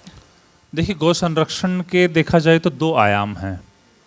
पहला है कि जो हमारा गोवंश है उसके खिलाफ कोई गैर कानूनी काम करता है उसको रोकथाम लगाना। उसके लिए हमारे पास अनेक अधिनियम विद्यमान हैं जिसके तहत यदि कोई शिकायत प्राप्त होती है तो तुरंत पुलिस के द्वारा उस पर त्वरित एक्शन किया जाता है।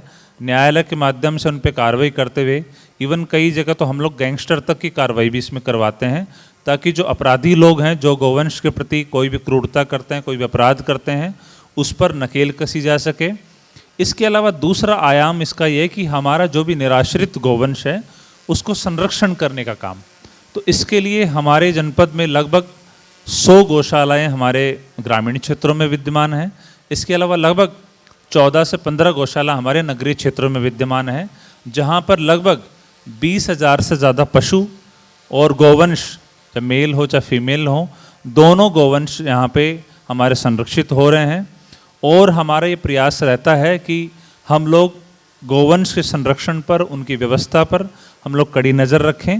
और हम लोगों ने व्यवस्था शुरू करते हुए जनपद में मेरे आगमन के पश्चात हम लोगों ने व्यवस्था शुरू की है कि हर गौशाला के लिए एक नोडल अधिकारी को नामित किया है जो जनपद स्तरीय अधिकारी होगा। वो महीने में जाकर वहाँ पर पूरा निरीक्षण करता है, कमियां ढूंढता है कि क्या कमी है, इसमें सुधार जिसमें करना संभव है।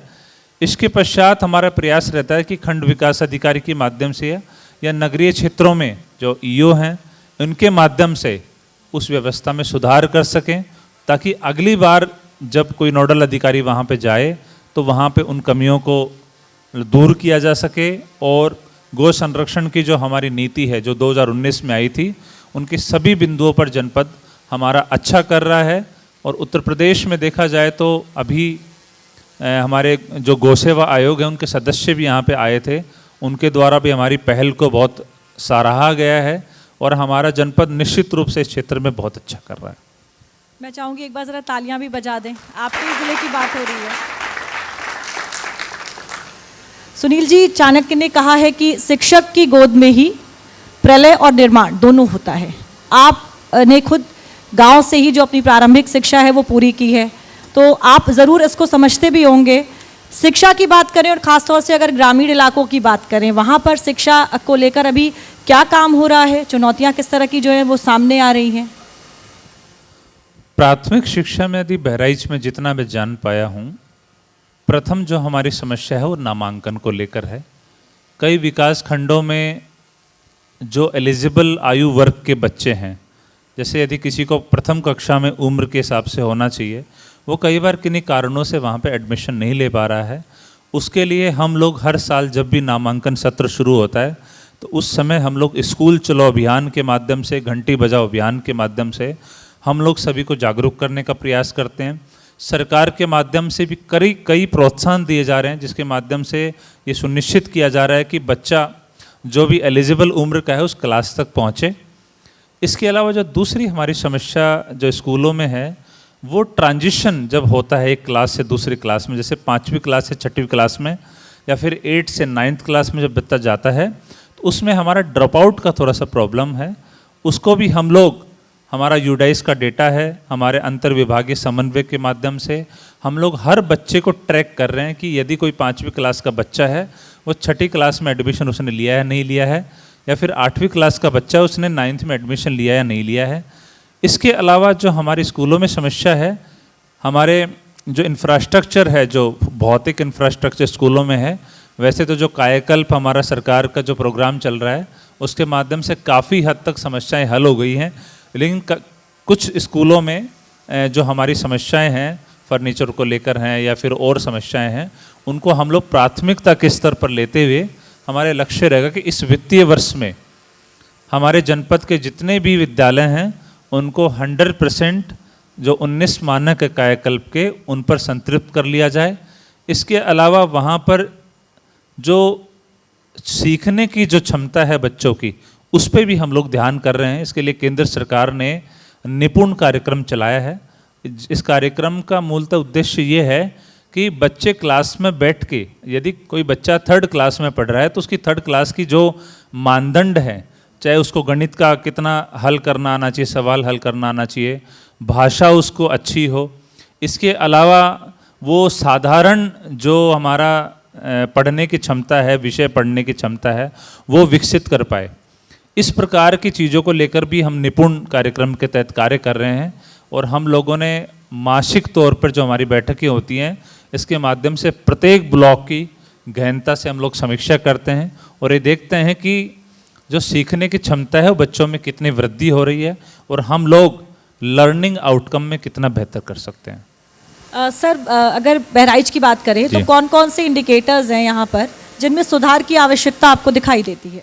देखिए, मैंने पहले बताया है कि बहराइच एक ग्रामीण क्षेत्र का जनपद है और यहाँ पर निश्चित तौर पर जो भी एक ग्रामीण जनपद में जो समस्याएं पाई जाती हैं, चाहे शिक्षा के स्तर पर हो, चाहे स्वास्थ्य के स्तर पर हो, एक जो बड़ी समस्याएं महिला सशक्तिकरण को लेकर है, वित्तीय समावेशन को लेकर है।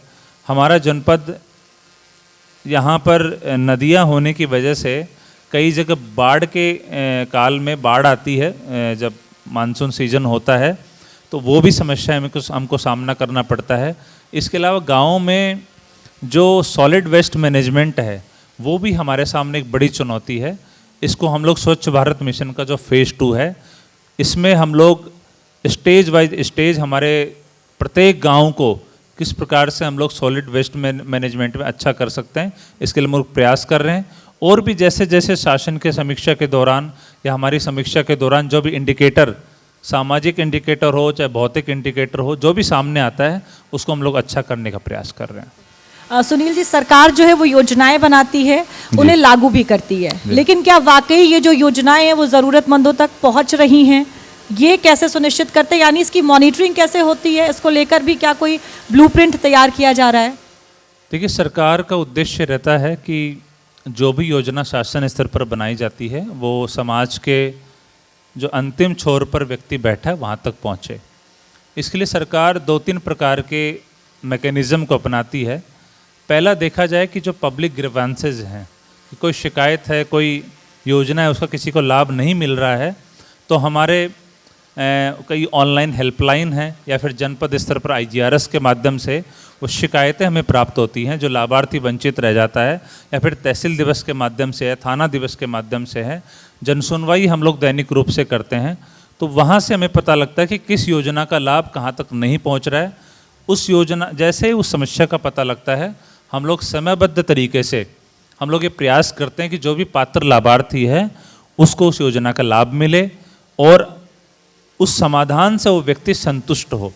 इसके अलावा जो हमारा फीडबैक लेने का जो तरीका होता है वो सिविल सोसाइटी के माध्यम से, जिसमें मीडिया की एक बड़ी भूमिका रहती है। यदि मीडिया का हम लोग को कोई भी फीडबैक प्राप्त होता है, किसी पात्र लाभार्थी को छूट गया है या फिर और कोई समस्या प्राप्त होती है, तो तुरंत हम लोग उसको संज्ञान में लेते हुए एक्शन लेते हैं। इसके अलावा जो समय समय पर जो सर्वेज होते हैं, गवर्नमेंट के द्वारा हो या फिर नॉन गवर्नमेंटल ऑर्गेनाइजेशन के द्वारा सर्वे हो, वर्ल्ड लेवल पे जो सर्वेज होते हैं, जैसे अभी हाल ही में NFHS 5 अभी सर्वे आया है, उसका आंकड़ा है। ये आंकड़े भी बताते हैं कि सरकार की जो योजनाएं हैं वो ग्राउंड स्तर पर कितना पहुंच रही है। तो हमारे पास कई तरीके होते हैं पता लगाने के कि सरकार की योजनाएं वहाँ तक कितना पहुँच रही है। और हम लोग अभी माननीय मुख्यमंत्री जी के द्वारा 2020 के आसपास से एक कार्यक्रम शुरू किया गया, CM डैशबोर्ड। उसके माध्यम से ही पता लगता है कि जनपद में जितनी कल्याणकारी योजनाएं हैं उनका जनपद स्तर पर कितना क्रियान्वयन हो पा रहा है, और उसके आधार पर प्रत्येक जनपद की हर मासिक समीक्षा होती है। और जहाँ जहाँ जो रैंकिंग कम आती है, ग्रेडिंग कम आती है, किसी जनपद में कमी दिखाई देती है, तो उसको सुधार करने का प्रयास करती है। तो सरकार इस हॉलिस्टिक अप्रोच के माध्यम से पता लगाती है कि किस प्रकार से योजनाओं को अंतिम छोर पर पहुंचाया जा सके। सर, गांव की बात कर लेते हैं। गांव को मुख्य धारा से जोड़े बिना विकास संभव ही नहीं है, और गांव में शासन और प्रशासन दोनों की कई लेयर्स भी होती हैं। इस पर कैसे काम किया जा रहा है? देखिए, बहराइच मैंने पहले भी बताया है कि एक ग्रामीण जनपद है। यहाँ पे लगभग 80 से 90% हमारी जो जनसंख्या है वो गांव में निवास कर रही है। और हमारा ये प्रयास रहता है कि हम लोग मुख्यतः, मेरी तो ये जिम्मेदारी है कि जो ग्रामीण क्षेत्र का जो व्यक्ति है उस तक सरकार की योजनाओं को कैसे पहुंचाया जा सके। इसके लिए हम लोग हर डिपार्टमेंट के समन्वय के माध्यम से, हर डिपार्टमेंट के बीच बैठकों के माध्यम से, फील्ड सर्वेज के माध्यम से, फील्ड विजिट्स के माध्यम से हम लोग ये पता लगाते हैं कि कहाँ किस चीज़ की आवश्यकता हो। इसके अलावा हमारे पास जो माननीय जनप्रतिनिधिगण के माध्यम से जो भी सुझाव प्राप्त होते हैं विकास के, हम लोग उसको भी ऑन बोर्ड करते हुए, उस पर भी विचार करते हुए त्वरित रूप से उसका समाधान करने का प्रयास करते हैं, जिससे ग्रामीण क्षेत्रों में जो भी इंडिकेटर्स हैं जिसमें कमी है उसको हम लोग अच्छा बनाते हैं। बिल्कुल सर, क्योंकि हम ग्रामीण अर्थव्यवस्था की बात कर रहे हैं, तो अभी अगर ज़मीनी स्तर पर बात की जाए तो क्या रिपोर्ट है और आगे चलकर क्या कदम उठाए जाएंगे कि जो रूरल इकोनॉमी है वो और मजबूत हो, बेहतर हो? देखिए, हम लोग अभी वर्तमान में भारत सरकार के कई कार्यक्रम हैं जो ग्रामीण विकास की ओर सीधा मतलब एक टारगेटेड हैं। जैसे हम एक एग्जाम्पल मैं लेना चाहूँगा, जो हमारा स्वयं सहायता समूह के माध्यम से जो दीनदयाल अंत्योदय योजना, राष्ट्रीय ग्रामीण आजीविका मिशन है, ये सीधे तौर पर गांव की जो महिलाएं होती हैं उनको टारगेट करते हैं और उनको किस प्रकार से समूह के माध्यम से जोड़ते हुए उनको वित्तीय साक्षरता दिलाते हुए किस प्रकार से हमारा जो विकास का जो नेट है, विकास का जो अम्ब्रेला है, उसके अंडर हम लोग लाने का प्रयास करते हैं। इसके अलावा हमारे पास प्रधानमंत्री ग्राम सड़क योजना है, जिसके माध्यम से गाँवों को 24/7 कनेक्टिविटी, हर मौसम कनेक्टिविटी के माध्यम से हम लोग जोड़ते हैं। हमारे स्वास्थ्य क्षेत्र में देखा जाए तो हमारे पास CSC हैं, PSC हैं। उसके अलावा जो 5000 की जनसंख्या तक के गांव हैं वहाँ पर हम लोग उपकेंद्रों के माध्यम से, सब सेंटर के माध्यम से, इसके बारे में हमारे सीएमओ साहब बेटर तरीके से बताएंगे, उपकेंद्रों के माध्यम से जो भी प्राइमरी हेल्थ केयर है, जो छोटा मोटा स्वास्थ्य की सुविधाएं हैं, प्राइमरी परामर्श उनको देने का प्रयास करते हैं। इसके अलावा एजुकेशन के स्तर पर देखा जाए तो हमारे जो प्राथमिक विद्यालय हैं वो जनपद के हर गांव में स्थापित हैं, हर ग्राम पंचायत में स्थापित हैं, और जनसंख्या के हिसाब से जो भी आरटीई के जो मानदंड कहते हैं उस हिसाब से हमारे स्कूल स्थापित हैं, और हम लोग गांव के हर बच्चे को कवर करने का प्रयास करते हैं। अगर हम लोग स्कूल से प्री स्कूल की बात करें तो हमारे जो आंगनवाड़ी केंद्र है, हमारी जो बाल वाटिकाएँ हैं, वो भी गाँव के जो 3 से 5 साल के बच्चे हैं, 5 से 6 साल के बच्चे हैं, उनको अपने माध्यम से कवरेज करने का प्रयास करते हैं। इस प्रकार हम लोग ये कोशिश करते हैं कि जो गांव है वो हमारी विकास धारा में लौटे, और हमारी जो शहर और गांव के बीच में जो भी अंतर है, जो डिफरेंस है, जो गैप है, वो हम लोग कम कर सकें। सर, आप जब से बहराइच में आए हैं लगातार आप एक्शन मोड में ही हैं। ब्लॉक की बात करें, प्राथमिक स्वास्थ्य केंद्रों की बात करें, वहाँ पर भी लगातार छापेमारी कर रहे हैं। जो तमाम कर्मचारी हैं वो समय पर कैसे पहुँचे, इसे किस तरीके से सुनिश्चित किया जा रहा है? इसमें देखिए, मैं ये बताना चाहता हूँ कि चूँकि मुख्य विकास अधिकारी के तौर पर मेरी जिम्मेदारी है कि यहाँ के जो विकास का ढांचा है वो अच्छे से काम करे। उसके 2-3 तरीके होते हैं सुनिश्चित करने के लिए कि पहले तो विकास योजनाओं में जिन जिन अधिकारियों की भागीदारी होती है वो अपना कर्तव्य स्वयं समझे, और अपने कर्तव्य को समझते हुए जो उनकी जिम्मेदारी दी गई है उनको अच्छे से निभाए। और वो जिम्मेदारी अच्छे से तभी निभाई जा सकती है जो वो व्यक्ति, वो अधिकारी अनुशासित रहे, समय से अपने कार्यालय में जाए, समय से जनताओं की समस्याओं को सुने, समय से उन पे काम करते हुए उनमें सुधार करने का प्रयास करें। इसके अलावा हम लोग समय समय पर फील्ड में जाकर चीज़ों की वास्तविकता का आकलन भी करते हैं।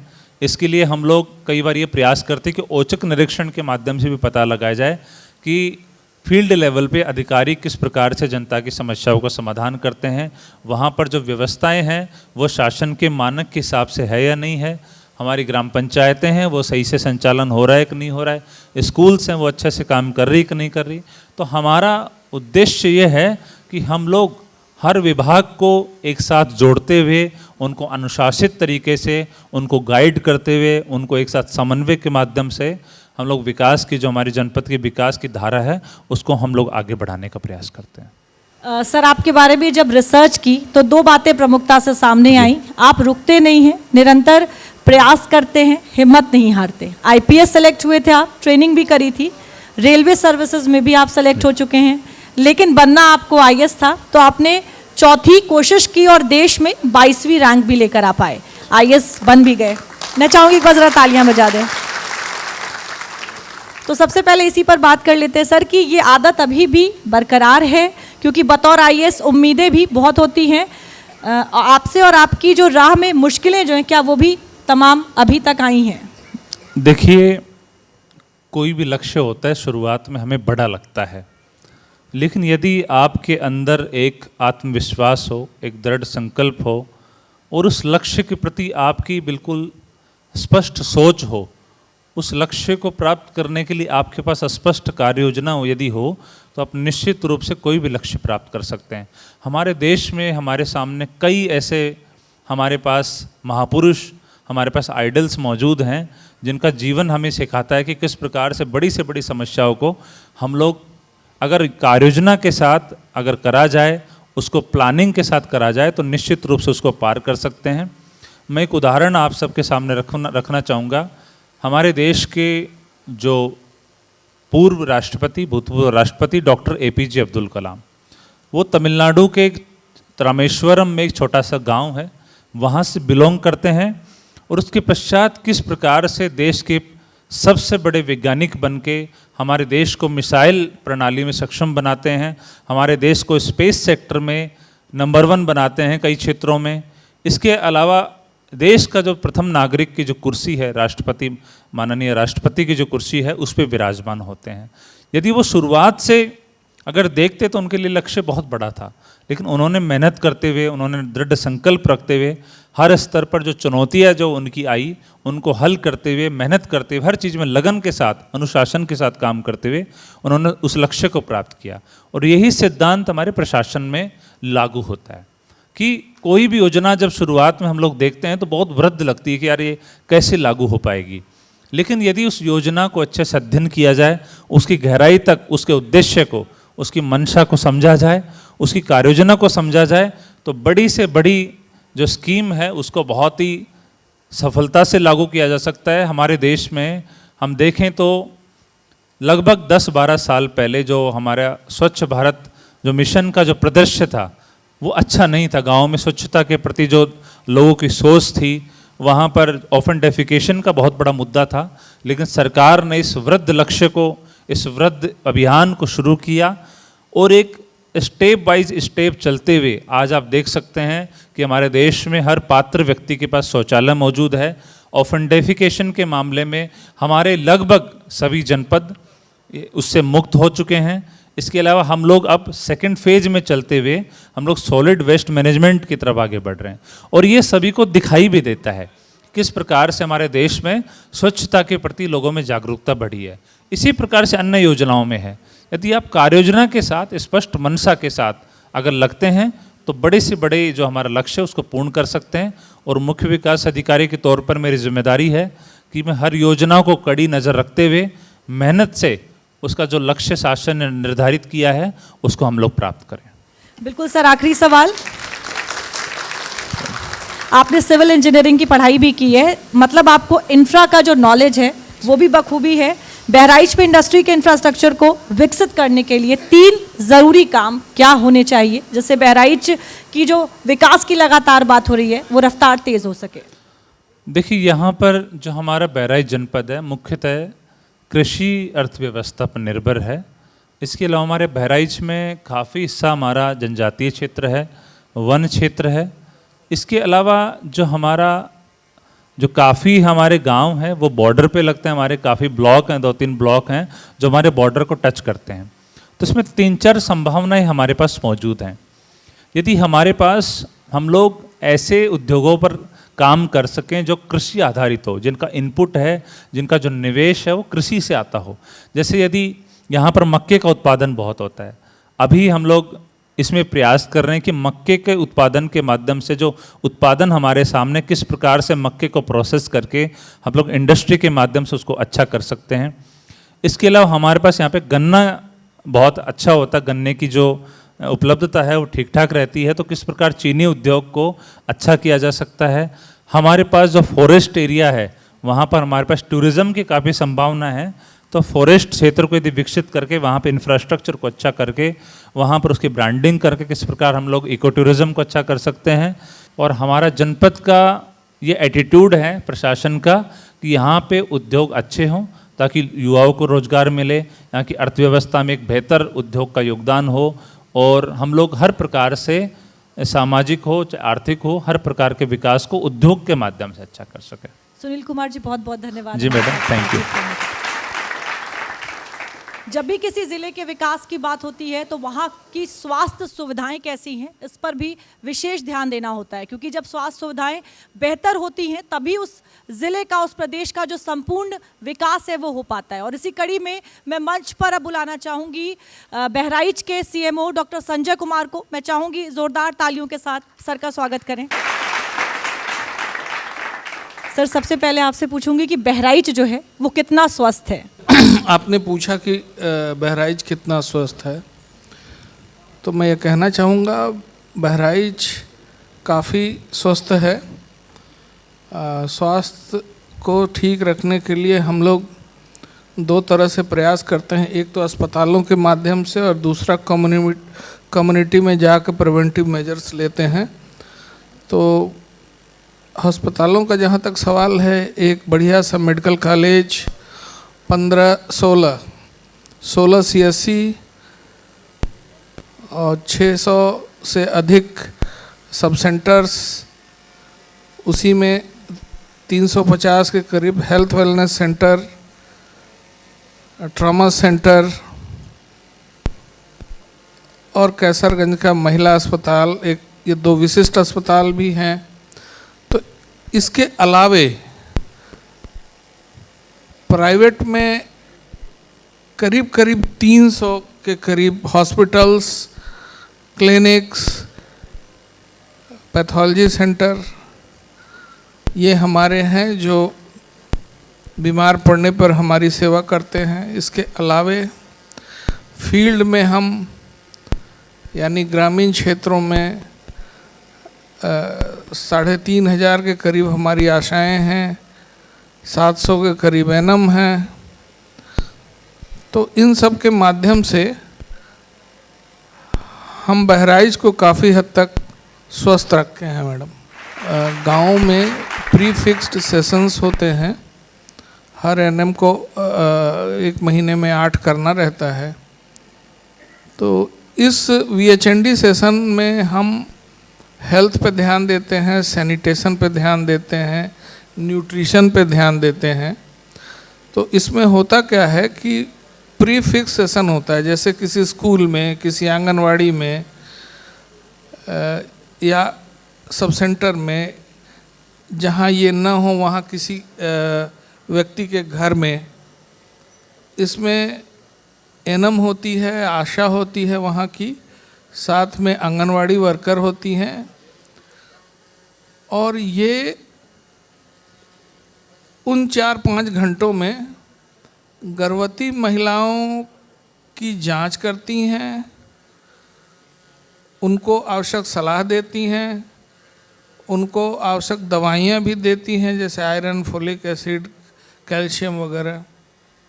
इसके अलावे बच्चे, छोटे बच्चे 0 से 5 साल के बच्चे, इनका टीकाकरण होता है और साफ सफाई सिखाई जाती है, सैनिटेशन इसमें जुड़ा हुआ है। उसके लिए उनको माने अच्छी चीज़ें बताई जाती हैं। और साथ में पोषण गर्भवती महिलाओं का, धात्री माताओं का, और प्लस जो छोटे बच्चे होते हैं उनका।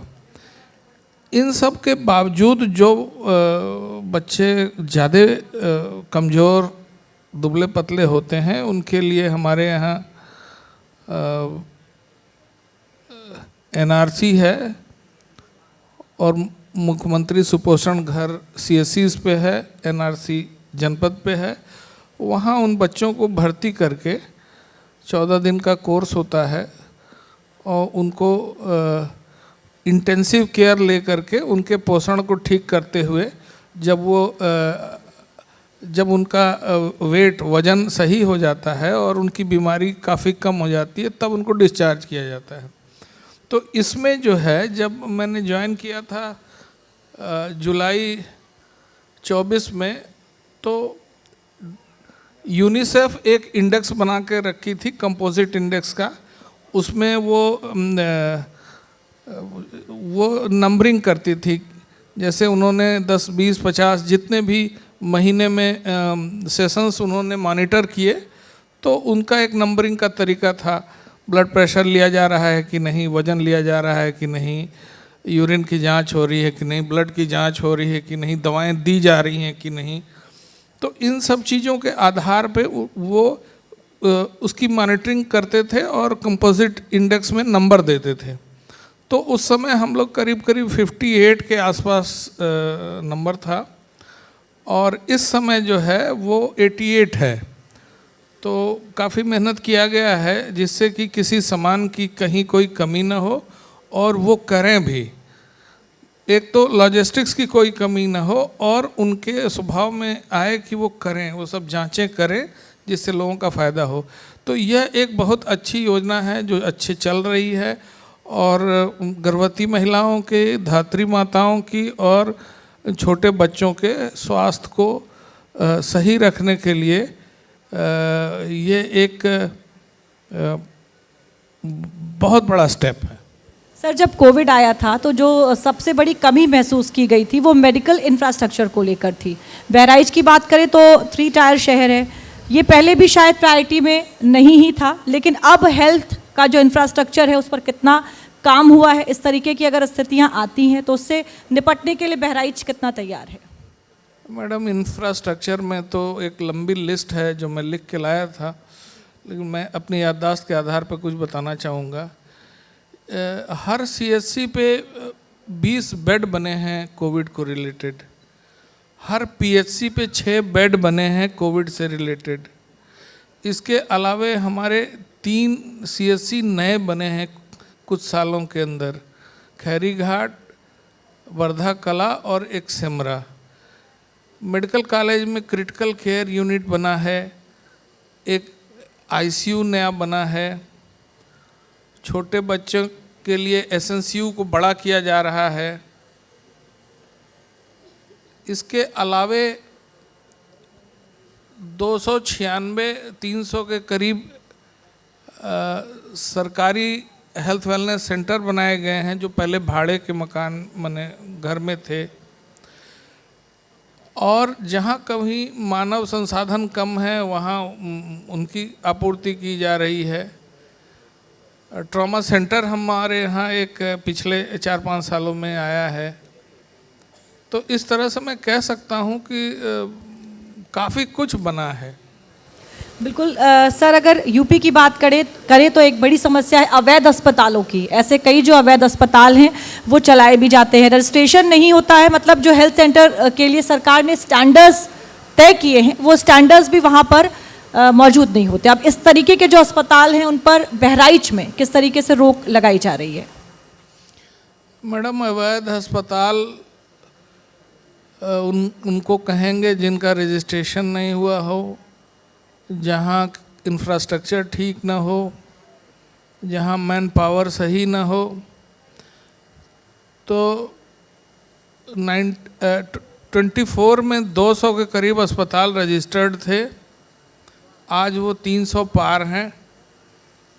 मेरा प्रयास ये रह रहा है कि हम इस तरह के जो अवैध अस्पताल हैं उन पे छापा मारें, उनको सील करें और वो आएँ और अपने एनओसीज लें, अपना इंफ्रास्ट्रक्चर ठीक करें, अपना मैन पावर ठीक करें, और जब सारे मानक वो पूरा कर दें तो हम उनको लाइसेंस दे दें। तो 2 साल में ये करीब 150 के करीब हमने अपने साथ जोड़े हैं। और इन अवैध अस्पतालों पर हमारा रोज़ कुछ न कुछ कहीं न कहीं हम सील कर रहे हैं। जहाँ ज़्यादा गड़बड़ी है, छोटी गड़बड़ियों में हम उनको नोटिस दे के सुधरने का मौका देते हैं। 1 आध सप्ताह के बाद अगर वो नहीं सुधरते तो हम उनको बंद भी कर देते हैं। तो हम चाहते हैं कि यहाँ हेल्थ केयर सेवाएं जो हैं वो सही हाथों में रहें। अनपढ़ गंवार लोग इसमें आके दूसरों के जान के साथ न खेलें, सुविधा न रहे और वो बरगला के मरीजों का इलाज करके उनकी जान को न फंसाएं। तो इस तरह के अवैध अस्पतालों पर काफ़ी गंभीर हैं हम, और काफ़ी कठोर कार्रवाई की जा रही है मैडम। सर, इसी से जुड़ा हुआ है मेरा अगला सवाल कि सरकारी अस्पताल सबको सुलभ हो जाएं और लोगों को प्राइवेट अस्पताल ना जाना पड़े, और जो मेडिकल स्टाफ है, जो व्यवस्था है वो बेहतर हो सके। तो क्या इसके लिए बहराइच तैयार है कि यहाँ पर ज़्यादा से ज़्यादा जो लोग हैं वो सरकारी अस्पताल जाएं, ना कि प्राइवेट हॉस्पिटल्स? मैडम, ये इस सवाल का जवाब थोड़ा कठिन है। सरकारी अस्पताल अगर पूरी तरह से सही हो जाएं और एडिक्वेट संख्या में हो जाएं तो ये आदर्श परिस्थिति होगी जिसकी की कल्पना हम सब करते हैं। फिलहाल तो ऐसी स्थिति नहीं दिख रही है, लेकिन हम निरंतर प्रयासरत हैं कि हम अपने संस्थानों को अपग्रेड करें और निरंतर हमारे जो मैन पावर है उसकी ट्रेनिंग बढ़ाएं। अच्छे डॉक्टर्स हम वॉक-इन इंटरव्यू के माध्यम से, यूपीएससी के माध्यम से, यूपीपीएससी के माध्यम से हम अपने अस्पतालों में लाएं। कभी हम सफल होते हैं, कभी हमें मनानुसार नहीं मिलते स्पेशलिस्ट। तो लेकिन उम्मीद है कि धीरे धीरे सरकार इसके प्रति बहुत संवेदनशील है, तो वो नेसेसरी इंफ्रास्ट्रक्चर, मशीनें, मैन पावर में मेन जो होता है मैडम, वो स्पेशलिस्ट डॉक्टर होते हैं, स्पेशलिस्ट, सुपर स्पेशलिस्ट। उनकी कभी कभी कुछ विद्याओं में कमी भी रहती है। मेडिकल कॉलेज में भी सब विभाग के स्पेशलिस्ट नहीं हैं। जो हमारे FRU हैं या CSC हैं, उसमें भी कहीं कहीं कमी रहती है। लेकिन इन कमियों के बावजूद प्रयास रहता है कि उनको बेस्ट दिया जाए, और धीरे धीरे इस कमी को पूरा करने के लिए भी सरकार प्रयासरत है। जब ये सारी कमियां पूरी हो जाएंगी तभी हम कह सकते हैं कि प्राइवेट अस्पतालों की ज़रूरत नहीं पड़ेगी। सर, वैक्सीनेशन जो है एक बड़ा हिस्सा कहा जा सकता है स्वास्थ्य सुविधाओं का। अगर बहराइच की बात करें तो वैक्सीनेशन को लेकर अभी यहाँ पर क्या स्थिति है? वैक्सीनेशन में हमारी स्थिति बहुत अच्छी है। हम करीब 100% वैक्सीनेशन 0 से 5 साल में हमने अचीव किया है। WHO, यूनिसेफ भी उसी के आसपास 85-90 के आसपास बताती है। तो अगर ये इतना बता रही हैं तो इसका मतलब है कि काफ़ी बेहतर है, और हम इसमें और भी अच्छा करने का प्रयास कर रहे हैं कि ज़्यादा से ज़्यादा लोगों को कवर किया जाए। इसमें एक चीज़ जो आड़े आता है वो है गार्जियन का बिहेवियर। अब पता चला कि वो लगवाने के लिए तैयार ही नहीं है, तो कर्मचारी क्या करेगा? हमारे पास कोई ऐसा मैंडेट नहीं है कि उसको ज़बरदस्ती उसके साथ किया जाए। ऐच्छिक चीज़ें हैं, रेजिस्टेंस रहता है तो दिक्कत होती है। तो समझा बुझा के तैयार हुआ तो ठीक, नहीं तो नहीं। तो इस तरह की थोड़ी बहुत परेशानी आती है। और बाकी रोडों के बनने से, रोडों के बेहतर होने से अब हमारी 108, 102 एम्बुलेंसें दूर दराज गांव में भी चली जाती हैं, और हमारे कर्मचारियों को स्कूटी से, मोटरसाइकिल से, गाड़ियों से दूर दराज में भी जाने में उतनी दिक्कत नहीं होती है अब। तो टीकाकरण काफ़ी पहले से बेहतर हुआ है मैडम। सर, बहुत बहुत धन्यवाद हमसे बातचीत करने के लिए। जब हम बहराइच की बात करते हैं तो बहराइच को एक और चीज़ के लिए भी जाना जाता है, वो है यहाँ की जैव विविधता और समृद्ध जो वन क्षेत्र है, उसके लिए भी बहराइच अपनी अलग पहचान रखता है। लेकिन अब इन तमाम चीज़ों को एक साथ करके कैसे इसे बहराइच के विकास में इस्तेमाल किया जा सकता है, किस तरीके से संरक्षण और विकास में संतुलन बनाया जा सकता है, इसे भी ज़रा समझेंगे। तो इसी कड़ी में अब मंच पर मैं बुलाना चाहूँगी बहराइच के DFO सुंदरेश जी को। मैं चाहूँगी तालियों के साथ उनका स्वागत करें। सुंदरेश जी, हमने बचपन में कहानी सुनी थी, बाघ आया बाघ आया। हालांकि अब लगता है कि शायद इस कहानी में बात बहराइच की ही हो रही थी।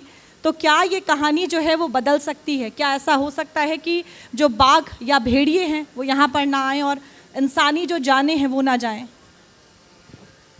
आपका बात तो सही है। देखिए 2024-25 बहराइच जनपद भेड़िया प्रभावित की वजह से, भेड़िया और मानव संघर्ष की वजह से प्रदेश और देश में सुर्खियों में रहा। इसी प्रकरण के पीछे बहुत सारा कारण था। हम लोग वन विभाग एवं हमारा जिला प्रशासन दोनों इसके पीछे क्या क्या कारण है, एक एक कारण को हम लोग बहुत गहराई से अध्ययन करते हुए हैं हम लोग ऐसे निर्धार में आ गए इस बार 2026, 2025 और 24 से अलग हो, क्योंकि भेड़िया पहले भी था, आगे भी रहेंगे। एक चिंतन का बात है, हम लोग उनका आवास में गए क्या, वो हमारा परिसर में है क्या, इसमें चिंतन करने का बात है। सर क्या ये कहा जा सकता है कि हमलावर जो जानवर हैं वो हमारे घर में घुसपैठ नहीं कर रहे हैं, बल्कि हम जो इंसान हैं वो उनके घर में घुसपैठ कर रहे हैं? ये तो बहुत सुंदर प्रश्न है। देखिए, ये तो बहुत बड़ा विस्तार आख्या भी है, वाक्य भी है। इसमें हम लोग 1980 से लेके अब तक भौगोलिक परिस्थिति के बारे में चिंतन मंथन कर तो उत्तर मिल जाएगा। इसमें क्या है, पहले आम आदमी कहाँ नहीं था वहीं आम आदमी मिल रहा है, वो कहाँ खेती नहीं होना था वहीं खेती हो रहा है। सो इसी वजह से हम लोग के लिए 2019 से 1980 से लेके अब तक की भौगोलिक परिस्थिति के संबंध में हम अध्ययन कर तो इसका उत्तर मिल जाएगा। सो हम चाहता है ये भेड़िया हो, बाघ हो, तेंदुआ हो, अपना आवास में रहा है, हमारे जनता को रिलीफ मिल जाए। सो इसी वजह से हम लोग एक दिन का काम नहीं, बहुत लंबा की मतलब लंबा समय तक हो, सो जनता और जीव दोनों एक समतोलन करके रहा है। सो इसमें क्या है, एक भाव होना चाहिए। हम लोग परिसर में जैसे हम हैं वैसे जीव को भी एक सम्मान भी देना पड़ता है और जीने के लिए एक मौका देना पड़ता है। सो कभी कभी कहीं ना कहीं ये संतुलन में बिगड़ दो मतलब कुछ ना कुछ अटैक हो जाएगा, ये भी हुआ है। सर मैं बड़े ही एक लेमैन भाषा में आपसे सवाल करूंगी और समझना भी चाहूंगी कि और क्योंकि तमाम हमारे जो दर्शक हैं और जो लोग यहाँ पर मौजूद हैं वो भी इसे समझ पाएँ। एक जानवर आदमखोर कब हो जाता है? क्या जंगलों का कटना या भोजन ना मिल पाना, या फिर कुछ जानवर होते ही आदमखोर प्रवृत्ति के हैं? ज़रा ये एक बार समझाएं। देखिए, आदमखोर परिभाषा में देखिए आदमखोर दो प्रकार में हो सकता है। मान के चलिए वो बचपन से वो थोड़ा सा हैबिटेट परिवर्त हो, मतलब उनको आसान से आम आदमी मिल जाए ना, वो तब उसको अभिचल हो जाता है। एक दूसरा है जैसे आदमी को आयु होते हैं ना, वैसे जानवर को भी एक लिमिटेड आयु है। जैसे वो अपना आयु मतलब है ना धीरे धीरे आयु बढ़ने के बाद कोर एरिया में लड़ना मतलब उसका कैपेसिटी सामर्थ्य थोड़ा कम हो जाएगा, वो धीरे धीरे किनारे पहुंच जाएगा। इसमें वेर एंड टेयर हो जाता है। कभी कभी क्या होता है, एज होने के बाद थोड़ा सा आंखों कमज़ोर होता है और दांतों थोड़ा सा टूट जाता है। इसी वजह से क्या है, प्रॉपरली शिकार नहीं कर पाता है, वो किनारे पहुंच जाता है। वो हमेशा इजी शिकार के लिए ढूंढते रहता है, तलाश करता रहता है। जैसे इजी पर मतलब बच्चे हो और एज ओल्ड आदमी हो, ये शिकार बन जाता है। इसी वजह से हम आउटराइटली नहीं कह सकता है जानवर मतलब क्या है, परिस्थिति के अनुसार वो आदमखोर होता है। कभी कभी क्या होते हैं, ऐसे फॉरेस्टर हम लोग क्या कहता है, परिस्थिति को अध्ययन करना पड़ता है, समझना पड़ता है क्यों और क्या है। We should take immediate action. Immediate action लेने के बाद क्या होता है, थोड़ा सा समस्या को हम लोग प्रॉपरली टैकल करते हुए जनता को थोड़ा रिलीफ पहुंचा सकता है। सर क्या जो आदमखोर जानवर हैं उन्हें मारना ही ज़रूरी है, या फिर अगर उन्हें जंगल में छोड़ दिया जाए या भोजन वगैरह दे दिया जाए तो क्या वो हो सकता है कि वो आदमखोर ना रहें, फिर ठीक हो जाएं?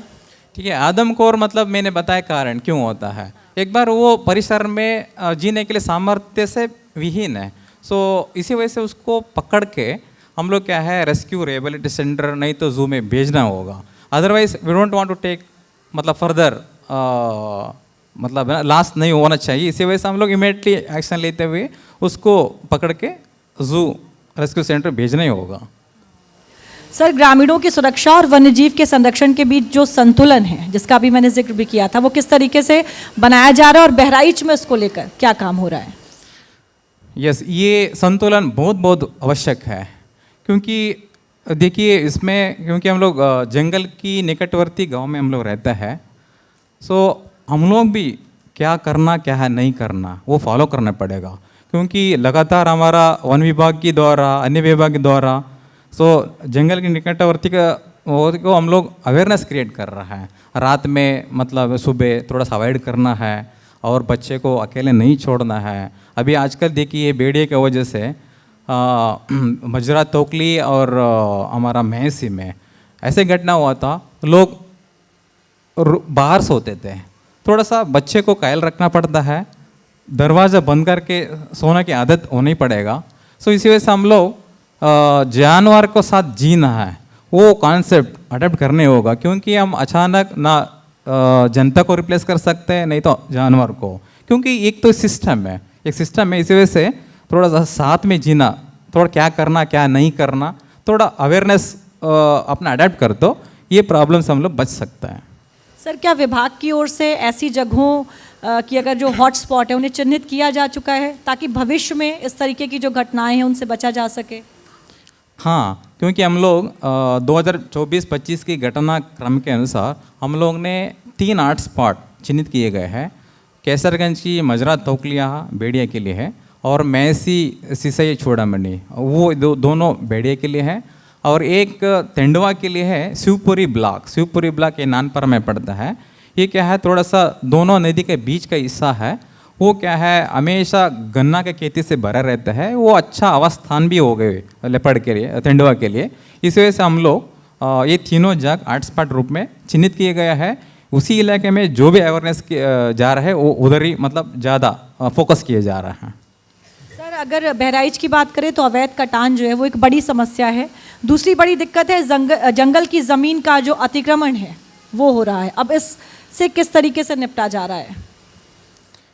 कटान, जंगल में कटान नगण्य है, क्योंकि हमारा जनपद में कटान में बिल्कुल नगण्य है। और जो भी कटान की शिकायत हो रहा है वो किसान की खेती में कभी कभी क्या होता है, बिना परमिशन काटता है। जैसे शिकायत मिलता है हम लोग उसको पकड़ के जुर्माना लेके उसको मतलब है ना विभागीय कार्रवाई करके उसको निपटाता है। बट अतिक्रमण में आ तो हमारा जनपद में छुटपुट अतिक्रमण है, सो ज़्यादा नहीं है। ये हमारा मानव जीव वन्य संघर्ष के लिए है। अतिक्रमण वो मुख्य कारण नहीं है, बट ओनली जियोग्राफिकल और लैंडस्केप इज द मेजर कारण है। सर, बहुत बहुत धन्यवाद हमसे बातचीत धन्यवाद। करने के लिए। इसी क्रम में मैं मंच पर आमंत्रित करना चाहूंगी कतरनिया घाट के डीएफओ अपूर्व दीक्षित जी को। मैं चाहूंगी जोरदार तालियों के साथ उनका स्वागत करें। जो इको टूरिज्म है, बहराइच की जो स्पेशलिटी कहा जा सकता है वो बन सकता है। और कतरनिया घाट की अगर हम बात करें तो पिछले कुछ सालों में लगभग 12,000 जो पर्यटक हैं वो आए बीते साल में, और 24 लाख का राजस्व भी बढ़ा है। अब इसको और बढ़ाने के लिए क्या कुछ किया जा रहा है? जैसा कि आपने बताया कि कतरनिया घाट में पिछले साल 12,000 से ऊपर टूरिस्ट रहा, और इसमें हमें 24 लाख के रेवेन्यू की प्राप्ति हुई। तो इसमें सभी यहाँ पे बैठे सभी लोग और बहराइच के सभी वासी इसके बधाई के पात्र हैं कि हमने टूरिज़्म में इतना अच्छा किया, और मैं मानता हूँ कि आगे हम इससे और बेहतर कर सकते हैं। जैसा कि मैं बताऊं कि अगर आप उत्तर प्रदेश की बात करें तो वाइल्ड लाइफ टूरिज़्म या इको टूरिज़्म के सेंस में जो टाइगर रिजर्व्स हैं हमारे, जिसमें मुख्यतः टूरिज़्म रहता है, वो आपका Dudhwa tiger reserve, Pilibhit tiger reserve, Katarniya Ghat wildlife sanctuary, और नीचे दक्षिण की दिशा में रानीपुर टाइगर रिजर्व। तो यहाँ क्योंकि नेचर से रिलेटेड इतने घने और इतने विस्तार से जो जंगल है वो इन्हीं क्षेत्रों में पाए जाते हैं, तो मैं मानता हूँ कि इको टूरिज़्म के दृष्टिगत यहाँ पे और पोटेंशियल है। अभी हमने अगर 12,000 लोग को यहाँ पे स्वागत किया है या 24 लाख रेवेन्यू लिया है, मैं मानता हूँ रेवेन्यू से बहुत बियॉन्ड की चीज़ है ये। और हम टूरिज़्म में बेहतर कर सकते हैं, यहाँ की इकोनॉमी में और बेहतर प्रमोट कर सकते हैं, यहाँ के लोगों को और रोज़गार देने की स्थिति में आ सकते हैं, और इसमें हम बेहतर करने के लिए कई चीज़ें हम कर रहे हैं यहाँ पे।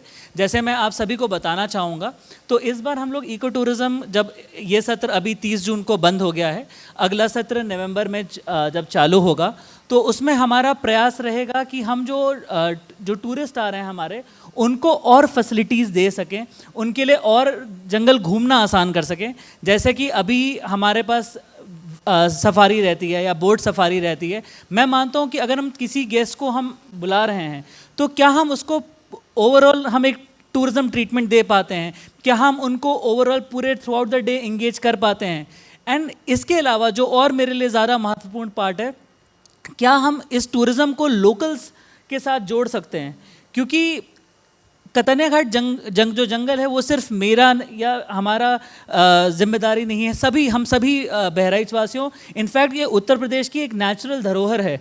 तो मैं मानता हूँ कि इसमें जितना हम लोकल्स, जितना हम बहराइच के वासियों को इसमें इन्वॉल्व करेंगे, चाहे वो हमारे नेचर गाइड्स हों, टूरिज़्म गाइड्स हों, चाहे जो वो इतने सारे प्रोडक्ट्स बनवा रहे हैं जो बहराइच में जो बन रहे हैं, उनका उत्पाद, उनकी बिक्री हो, तो इसको हम पूरा लिंक करके ओवरऑल इकोनॉमी को बेनिफिट कर सकें, ये हमारे कतनिया घाट वाइल्ड लाइफ सैंक्चुरी का अल्टीमेट उद्देश्य है। सर, क्या जंगलों में अवैध शिकार अभी भी हो रहे हैं, और अगर जवाब हाँ है तो उसको रोकने को लेकर क्या तैयारियां हैं? मैं बताना चाहूँगा कि ऑर्गेनाइज्ड रूप में जो एक ज़माने में एक जो अवैध शिकार के जो बड़े नेटवर्क होता था, वो तो वैसी स्थितियां थैंकफुली फॉर्चुनेटली नहीं हैं। हमारे पहले बहुत मेहनत हुई है, बहुत अच्छे कार्य हुए हैं, जिसके कारण वो जो ऑर्गेनाइज क्राइम नेटवर्क है, that network I can confidently से कि वो नेटवर्क अब एग्जिस्ट नहीं करता है। बट छोटे स्तर पे प्रयास मुझे लगता है कि हो सकता है रहते हैं, पर उसको लिए हमें प्रयास रहे ना रहे, हमें चौकन्ना रहने की ज़रूरत है। यदि किसी व्यक्ति को के ऊपर कोई हानि होती है तो कोई अड़ोस पड़ोस वाला बता देता है कि हमारे फलां पे कुछ हुआ या किसी पे कुछ हमला हुआ, परंतु जो हमारे पेड़ हैं या जानवर हैं वो बोल नहीं पाते। We are their voice, we are the voice of the voiceless. तो वहाँ पे हमें हमेशा एक सतर्कता रखनी पड़ती है कि हम ध्यान रहें कि कोई भी पेड़ या कोई भी जो वॉइसलेस एनिमल है उस पर किसी प्रकार की हानि ना हो, वो किसी प्रकार से कोई उस पर आँच ना आए। तो इसका हम प्रयास निरंतर कर रहे हैं, और इसके लिए वन विभाग with the help of even local police और एसएसबी के साथ समन्वय स्थापित करके इसकी प्रोटेक्शन में कार्यरत है। सर, अगर हमें वन्य जीव संरक्षण करना है तो युवाओं को भी जागरूक करना बेहद ज़रूरी है। पर्यावरण सुरक्षा को आदत बनानी होगी, और युवाओं और छात्रों को प्रकृति संरक्षण से अगर बात करें तो जोड़ने के लिए क्या किया जा रहा है? जी, आपने बिल्कुल ठीक कहा।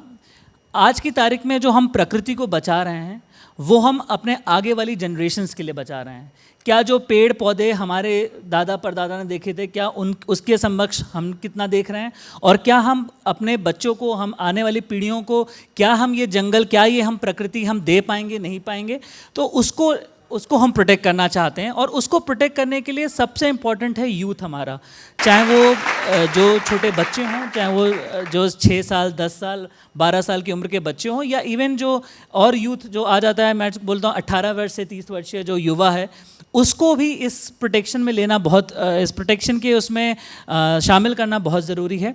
इसके 2 चीज़ें हैं। एक तो जो यूथ है यहाँ का, वो उसको इस प्रकृति की वैल्यू समझ पाएँ, क्योंकि हम हमेशा चाहते हैं कि चाहे बड़ी बिल्डिंग्स हों, रोड्स हों, these are important, not saying these are not important, these are development works, विकास के कार्य हैं, बहुत ज़रूरी हैं, पर हमारा नेचर भी उतना ही ज़रूरी है।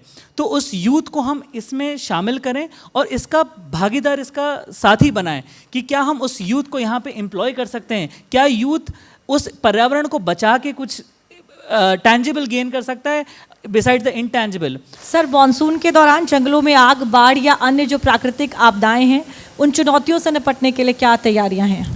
जी, तो इसमें 2 पार्ट्स हैं आपके सवाल के। एक आग वाला पार्ट है और दूसरा मॉनसून वाला पार्ट है। तो आग का जो जनरली सीज़न रहता है उत्तर प्रदेश के जो मौसम को देखते हुए, फरवरी से लेकर लगभग जून तक का, जब तक जंगल में पहली बारिश नहीं हो जाती है तब तक का रहता है।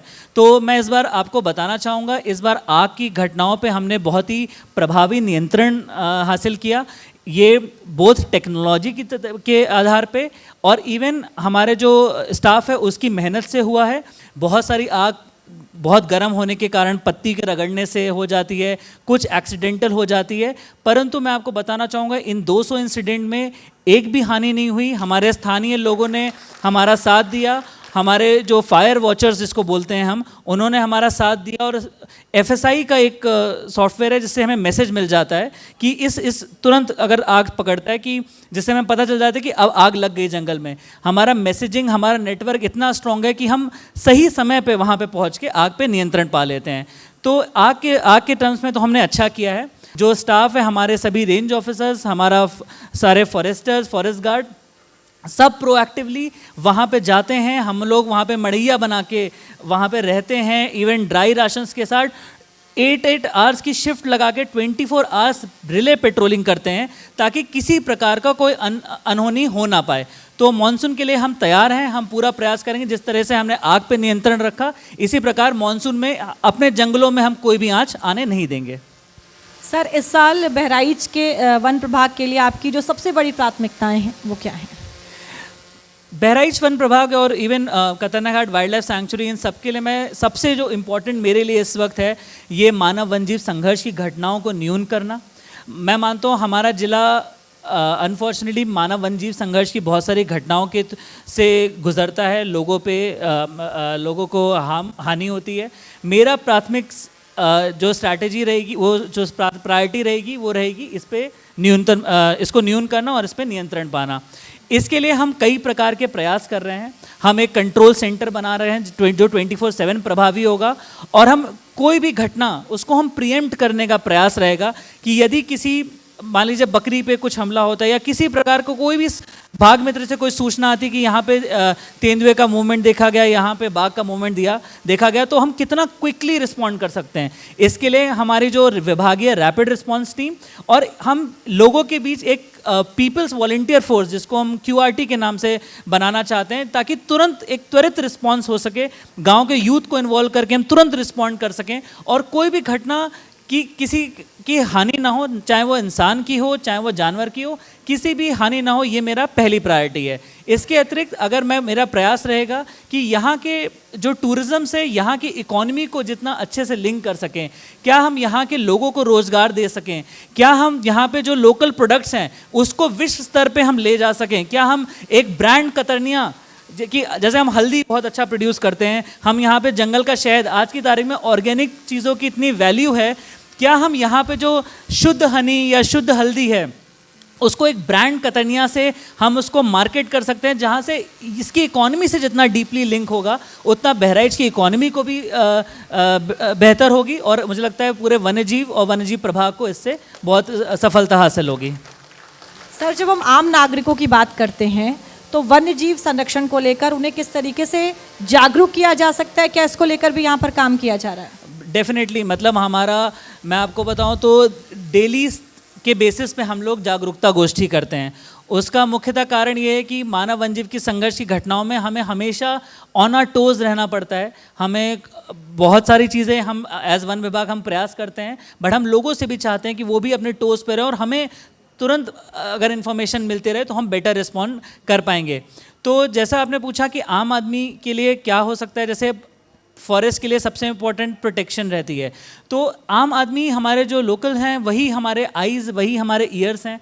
हमारा स्टाफ एक एरिया तक पहुंच सकता है, बट यदि हमें लोगों से सूचना मिल जाए कि यहाँ पे तेंदुआ का देखा गया या यहाँ पे कोई अवैध गतिविधियाँ हो रही हैं, तो हम त्वरित रिस्पॉन्ड कर सकते हैं। हम तुरंत उस जगह पहुँच के किसी प्रकार की अपरिहार घटना को हम रोक सकते हैं।